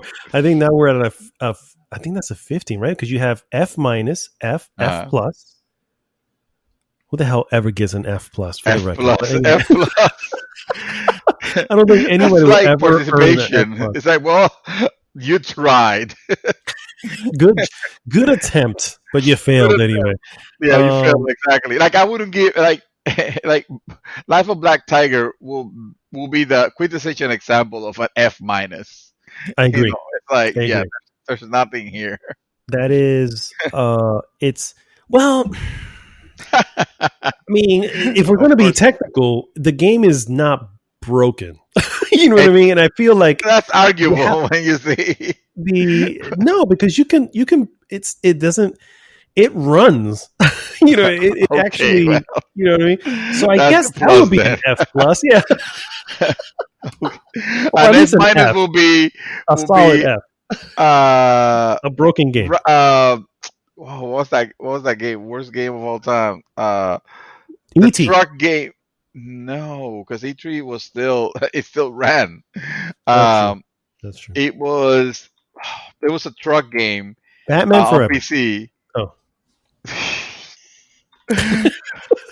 Worst game of all time. Top 100. Uh, oh, you're looking it, it up. I'm looking it up because I can't believe I have forgotten. And of course, this is a top 50, and it's gonna start at freaking 50. Uh, it was motherfucker. You know what? Well, big It was rigs, motherfucker. big rigs over over the road racing. Over the road, because of course, where else is gotta be where the hell else would the racing take place? Big rigs over the road racing.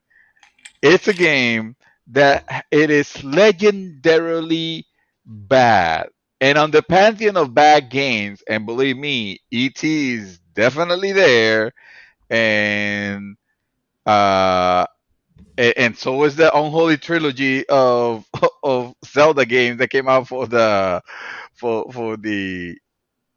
was it the 3DO? Was it two though? Oh For the yeah, Philips CDI. yeah, Sorry, yeah. it came out for the Philips CDI. Oh, This oh, yeah, was it yeah, for the 3D? Philips Okay, CDI. okay. Yeah, Hmm. yeah. But Big Rig came out for PC, and it was literally broken because it doesn't matter what you did, you always won because nobody was competing. The AI was broken. It wouldn't start the race. You would just Oh well. book it.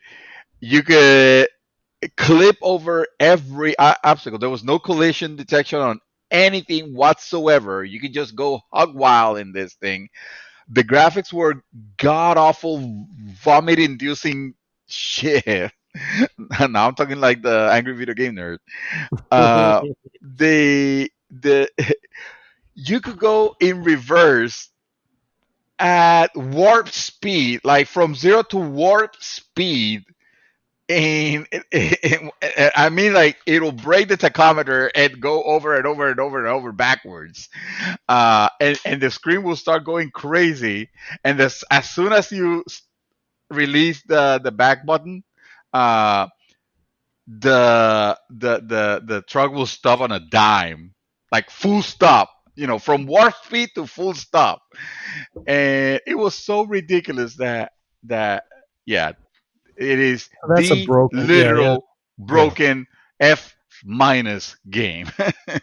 Okay, You guys fair enough. should look this up because it is this thing makes ET look like freaking Last of Us 2 easily, easily.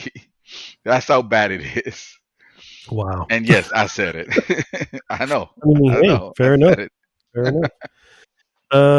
All right. So I think that kind of puts us down to what we're both pretty much, I think, leaning towards, and that is your typical 10-point scale.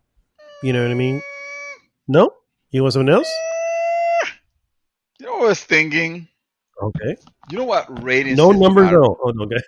really enjoy? Yeah, yeah, I was thinking of no numbers. I was thinking, uh, no, no, no. This is not something I was thinking to implement, but something I actually like because to me it was a simple rating system. It Mhm. it uh it delivered the message.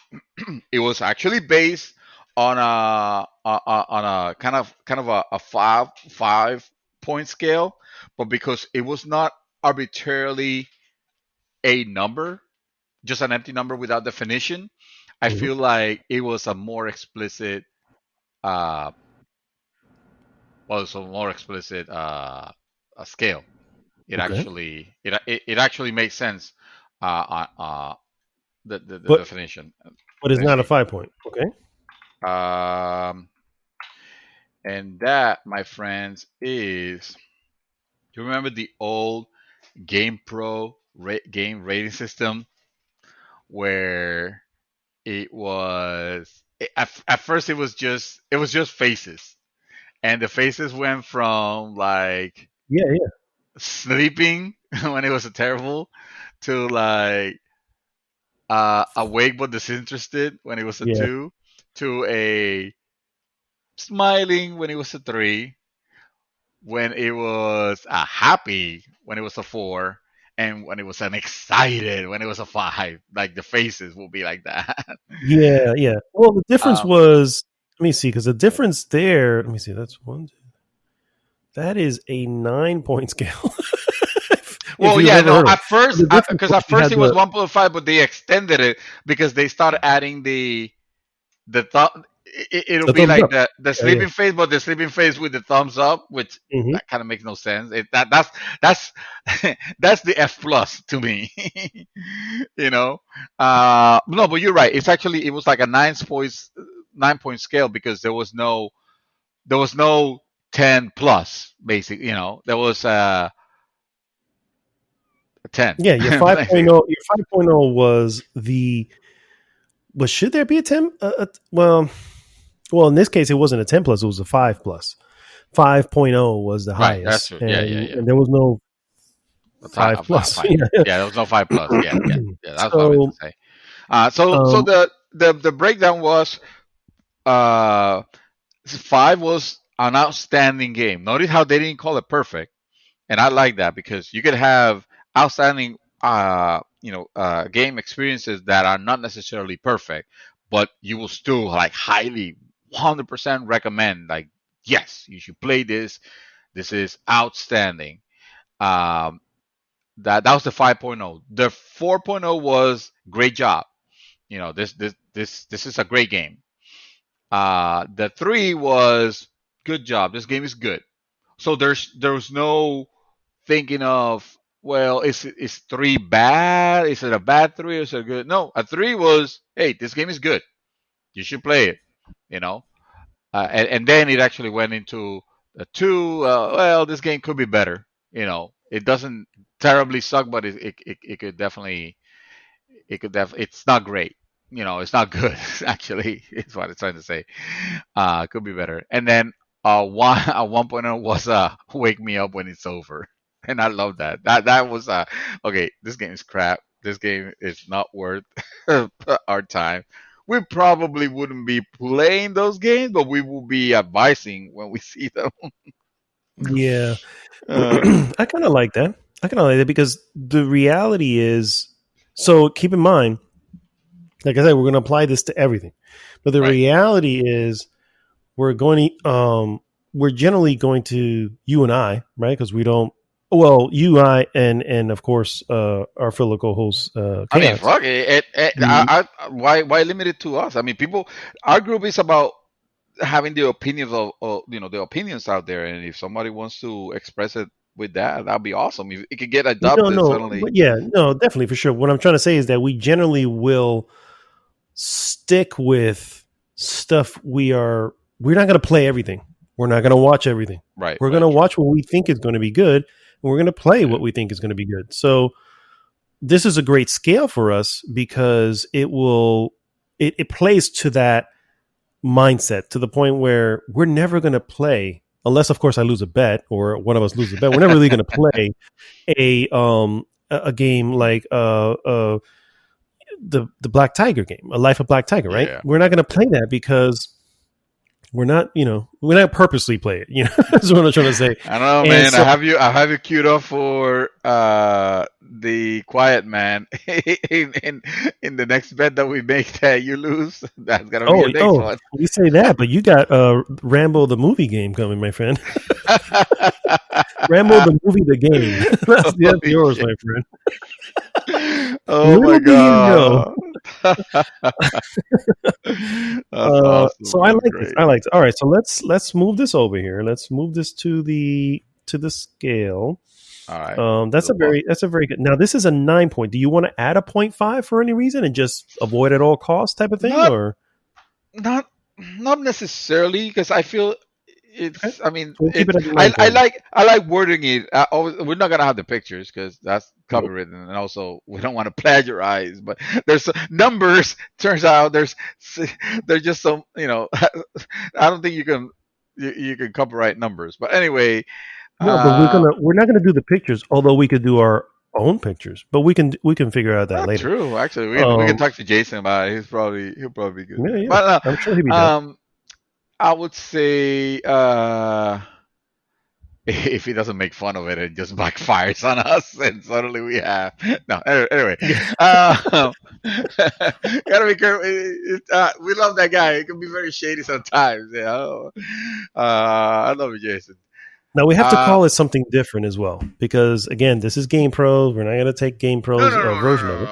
no, no, no. But I mean, I don't think there's anything I wouldn't call the 1.0 the 1.0 or the one wake me up when it's over, Correct. but I Me would either. call it like bad or disreg or ignore, for example, just throw Abysmal something out there. Abysmal, or yeah, we crap. can say that. I There's mean, nothing it's our scale. crap. We Yeah, can we even can say throw crap. shitty in there if you want. You know what I mean? Yeah, exactly, exactly. Fuck this shit. It's Who's like, to, who's to say anything other than, hey, it's our fucking scale. You don't like it, yeah. go somewhere else, right? Let's take a look Yeah. here. Whereas I do like the I'm 5.0 actually being looking up like oh what? synonyms here for to see what we can call it. We got abysmal, unbearable, Unbearable. That's awful, I painful. think awful is good enough. It Awful doesn't is need to good. be poetic. Okay. All right, we'll go with that. Awful. All right, so that's what we're calling. That's what we're calling it. This game is awful. That's That's 1.0 clear enough. and 1.5, right? That's well. I wasn't. I'm not too keen, but you can veto it and you can adopt it if you feel strongly for it. I was not too keen on dividing it in decimals, Well, that's the thing. If because we don't do that, then we're back to a 5 point scale. no, and that's fair. I never had a problem with the 5 point scale system. I had a problem with the abstract methods of demonstrating that system, like stars. A 3 star could be a good or it could be bad. That's what I'm saying. If we get to the if we go the 1.0, 2. Or just 1, 2, 3, 4, 5, a 3 is but we again don't. same thing. Yeah, but we don't call it a 3. We don't call it a 4. We either say this is awful or this is bad. Or in the case of a 3, we say, hey, this is good, and that's clear. That's not. It's 3 stars. Is that the good 3 stars or the bad 3 stars? We're very clear on and we don't have to explain. On our system, 3 Gs means it's good. No, because we're not calling it 3 Gs. We're calling it, although we should probably call them 3 Gs. Anyway, we're not calling it 3 Gs. We're calling it good. This game is good. This game is good. Yeah, but That would I'm just be. saying that there. What I'm trying to say is that there's going to be certain things Uh huh. that. Okay, so then what is a 2? That we know a 1 is awful. What do you Uh call huh. a 2? At 2, okay, so let's think about it. Okay, so GamePro was saying this could use some work or something like that. We could say, uh, we could, we could actually, honestly, we can say this game is fair. This game Oh, is, no, uh, a 2 is no, not fair because then a 2 because a can't. one is See, I already was saying it's thinking, awful. A two could be saying like, eh, At 3, we're already establishing that this game is playable. It's good. I mean, not playable. If this game is good, you should try it. This will be, honestly, to me, it's like what we're saying right now is, so it's a 7. To me, in this scale, it should be a 3. And then, and because it's almost like we tend to like the games that we play more than dislike them. So I feel like having the little bit of more can we just call it like intricacy on the mediocre then? positive side, yes, I like that. All right. Mediocre, yes, Fair, yeah, fair to me has always been. I never thought of fair as being as being bad, being being negative. bad. Yeah. Yeah, yeah, yeah, yeah. And You're right. You're right. You're mediocre right. is also not negative, but leans towards it. You know what I Yes, mean? you're right. Absolutely right. Yeah, that's actually a much better word. I like it. That's probably All the right, word that I was thinking when I said fair. all So right, yes, mediocre. All right, mediocre. I like and it. then Book it. 3 would be good. 3, I feel, unless you feel otherwise. Like I was saying, we tend to like the games that we play more than dislike them. So I feel like three, four, and five will be our way of really differentiating.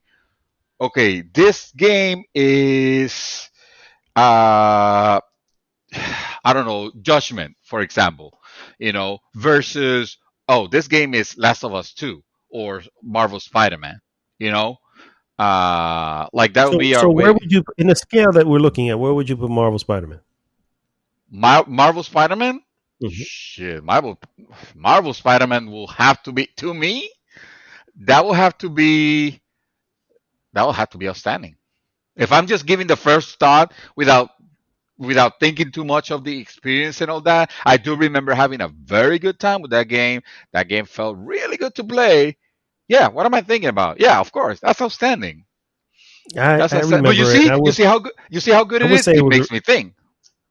yeah, but I would say I would always look at it and say that was a really good game. That's fine. That's Yeah. perfectly fine. Remember, our experiences are different. You But played how do we other put games. that into the? That's what I'm saying. Yeah, our experience is different, but how do we get that into the rating system? That's the whole Well, point, to try to so get it accurately in there. it's still an opinion of the person reviewing it. So if you feel like it is fine or not fine, but what's whatever we end up calling for, uh, that's perfectly acceptable because it is you're still saying, hey, this game is great. This game is great, and that's fair. That's good. That's a good thing. I No. think the I think I think that a three as good. I mean, in this case, if again, I feel like we're going back to a 5 point. So if that's the case, then Yeah, yeah, we awful, are. Oh, mediocre, good, great, outstanding. yeah, well, that we are. We are. I never said we did. Again, I do not. My problem was not the 5 point system per se. My problem was how, what does the numbers mean? What are really like with our system? We're establishing exactly what they mean. We're giving definition. We're not giving it a face or a star. We're literally saying what it is. This game is good. And at the end of the day, that's what should matter. It shouldn't matter where in the scale it is. Because if you notice, we have two bad, two bad ratings and three good ratings. Because We have way more. Yeah. no, If you, no. I mean, if well, If we I'm break it still to looking at five, true, three but and I'm still two looking equals at five. the game pro. I'm still looking at the nine, because Oh, because yeah, yeah, yeah, again, yeah. You wanna you wanna break it I'm into. not changing the names of the point five, kind of like the game pro has it. No, no. I think outstanding. I Um, mean, unless you want to look for a synonym of it, but I think outstanding. Them and notice, GameStop didn't write it down. no, They actually just put the face. So again, correct. an Yeah, abstraction. we can put We a can put the face to it here. no, no. Hold on. I want to avoid the abstraction because I feel that's where people get confused. I feel like, hey, this saying this game is good already makes it differentiates it from, oh, this game is mediocre or this game is outstanding. But if you feel like you should have a point, see, the problem with the point system is that at that point we can't call it something anymore because we can't say this game is good point five, unless you want to I call think it good I think plus I or think you good can, prime. if Ooh. the argument comes to, like, for instance, if you come to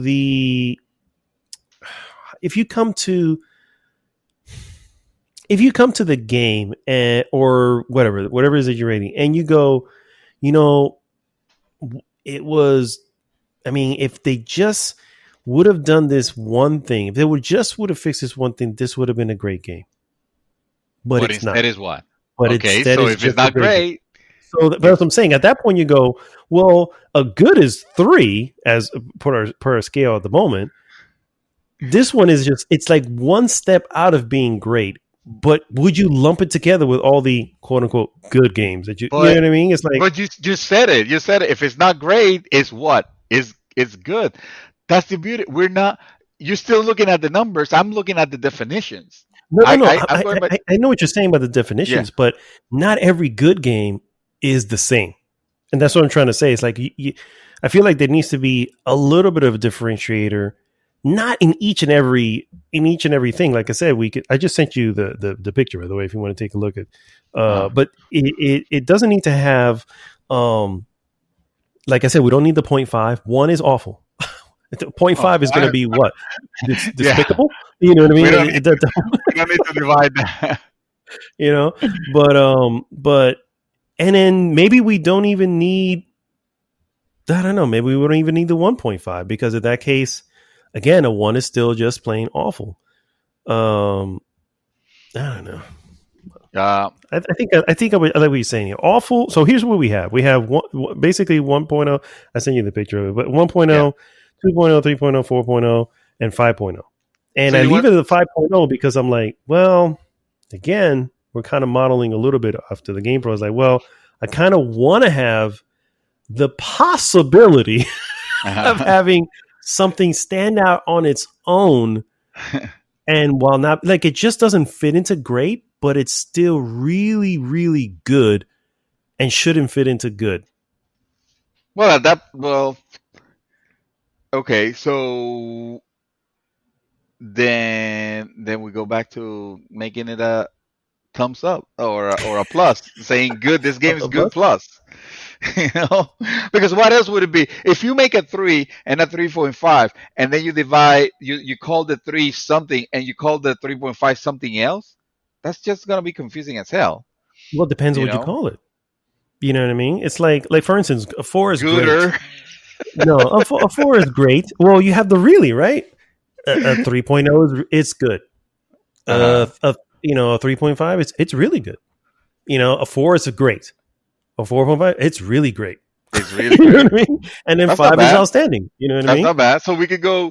Okay, so uh, okay, so by that metric, okay, so 4.5. Just put it in parentheses. You don't have to like set it in stone, but 4.5 will be really great. This game's really great. A 3.5 will be really good. Uh, a 2.5 can't be really mediocre because that I feel like Could that just be 2.5 will be okay? the mediocre and the 2 will be really mediocre. The So 1.5 will be awful and the 1 will be really awful. So it's kind of like the spectrum changes, I mean, which I'm and okay with it. I'm okay 2.5 with could it. just be how about it 2 point so you have mediocre and you have good. So in between would just be okay. Right? Wouldn't that be the it's okay. It's not good, but it's not mediocre. That's okay. So okay. What do you think? Let me see. And then it's okay. 2.5 is okay. 2.5 is okay.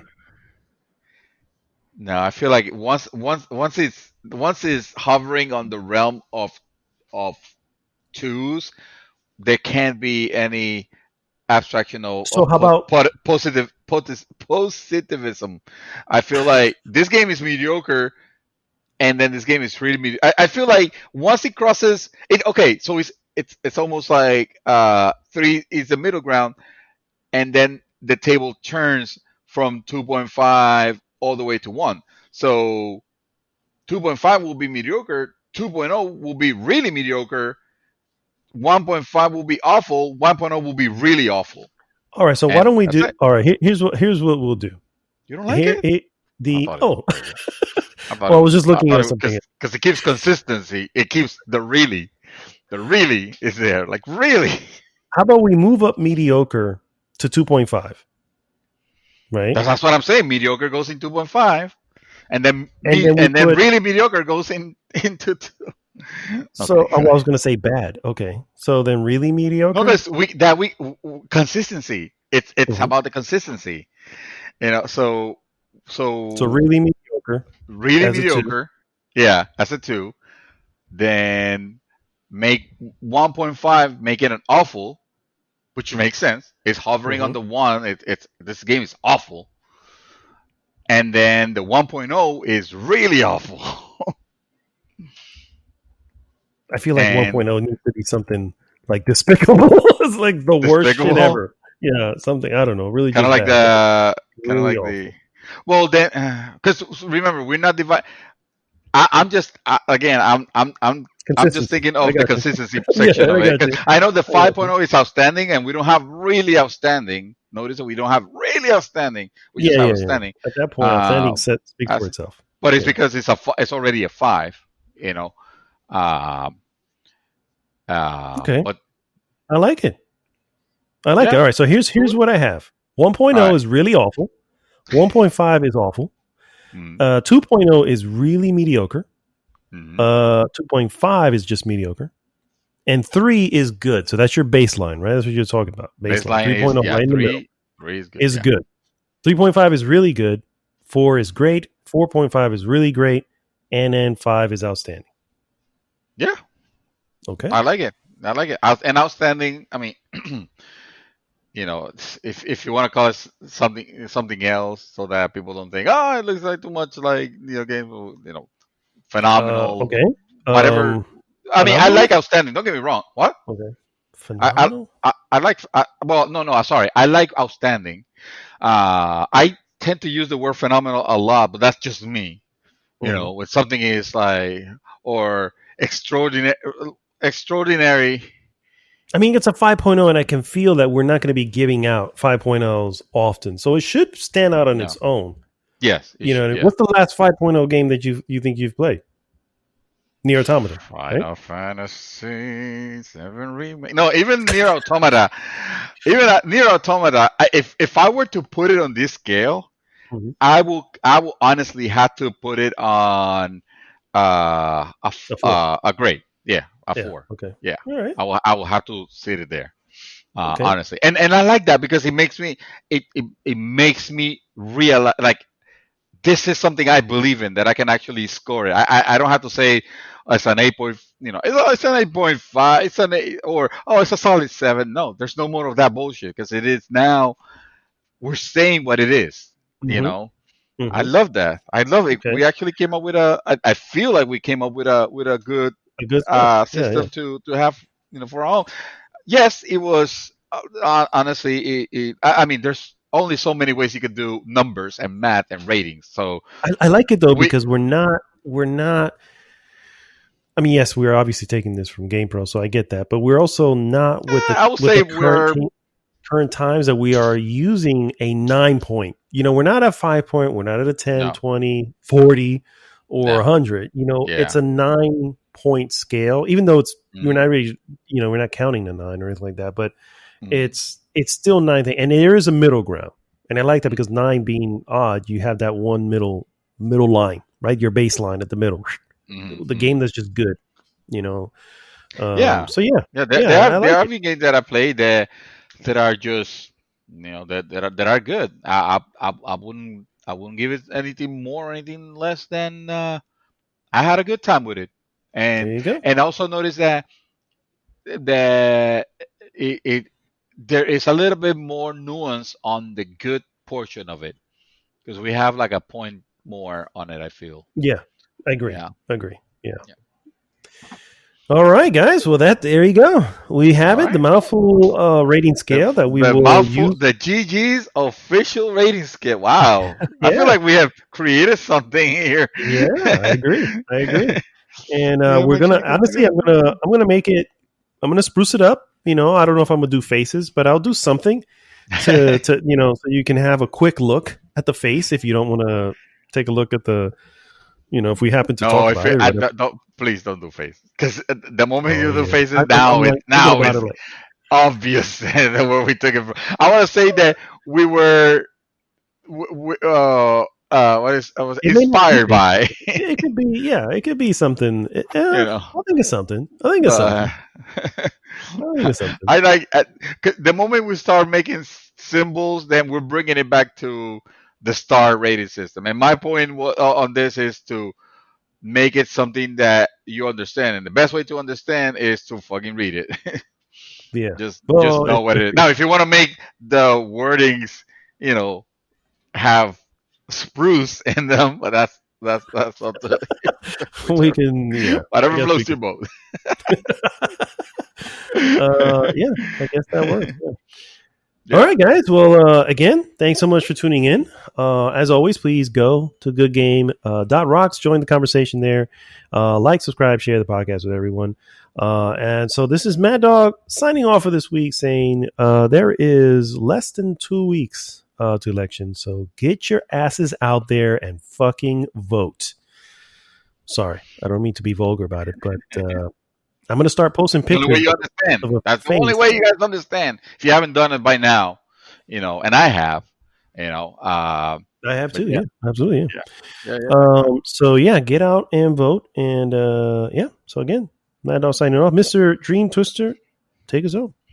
I'm gonna go ahead and align with what you just said. It's in the next 2 weeks or so. There's gonna be a really important decision that we all gonna be, have to make for the betterment of this country. So it's either gonna be PS5 or Xbox One Series X. You have to choose. So no matter Uh, no matter which one you decide, vote for the one. All right, just get the one. get the Xbox One. Okay, you heard him first. No, I didn't say get the Xbox One. That's Well, not you what I say meant. the one. PS5, or Xbox Series, whatever.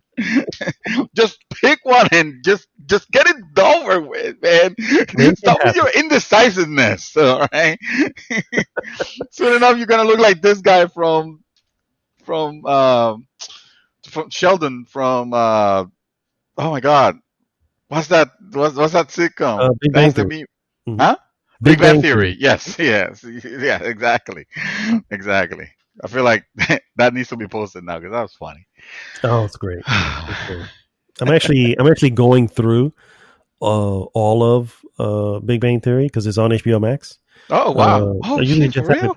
Yeah, yeah. I usually have it just playing in the like if I'm sitting not doing anything, I just have it playing, and or not doing anything important that I had to and have it playing. And so I'm like in season 3 right now. But it's funny because I'm 3 seasons in, and I'm like, wow, I think I've actually seen all these episodes. It's the later ones Oh, that I have not.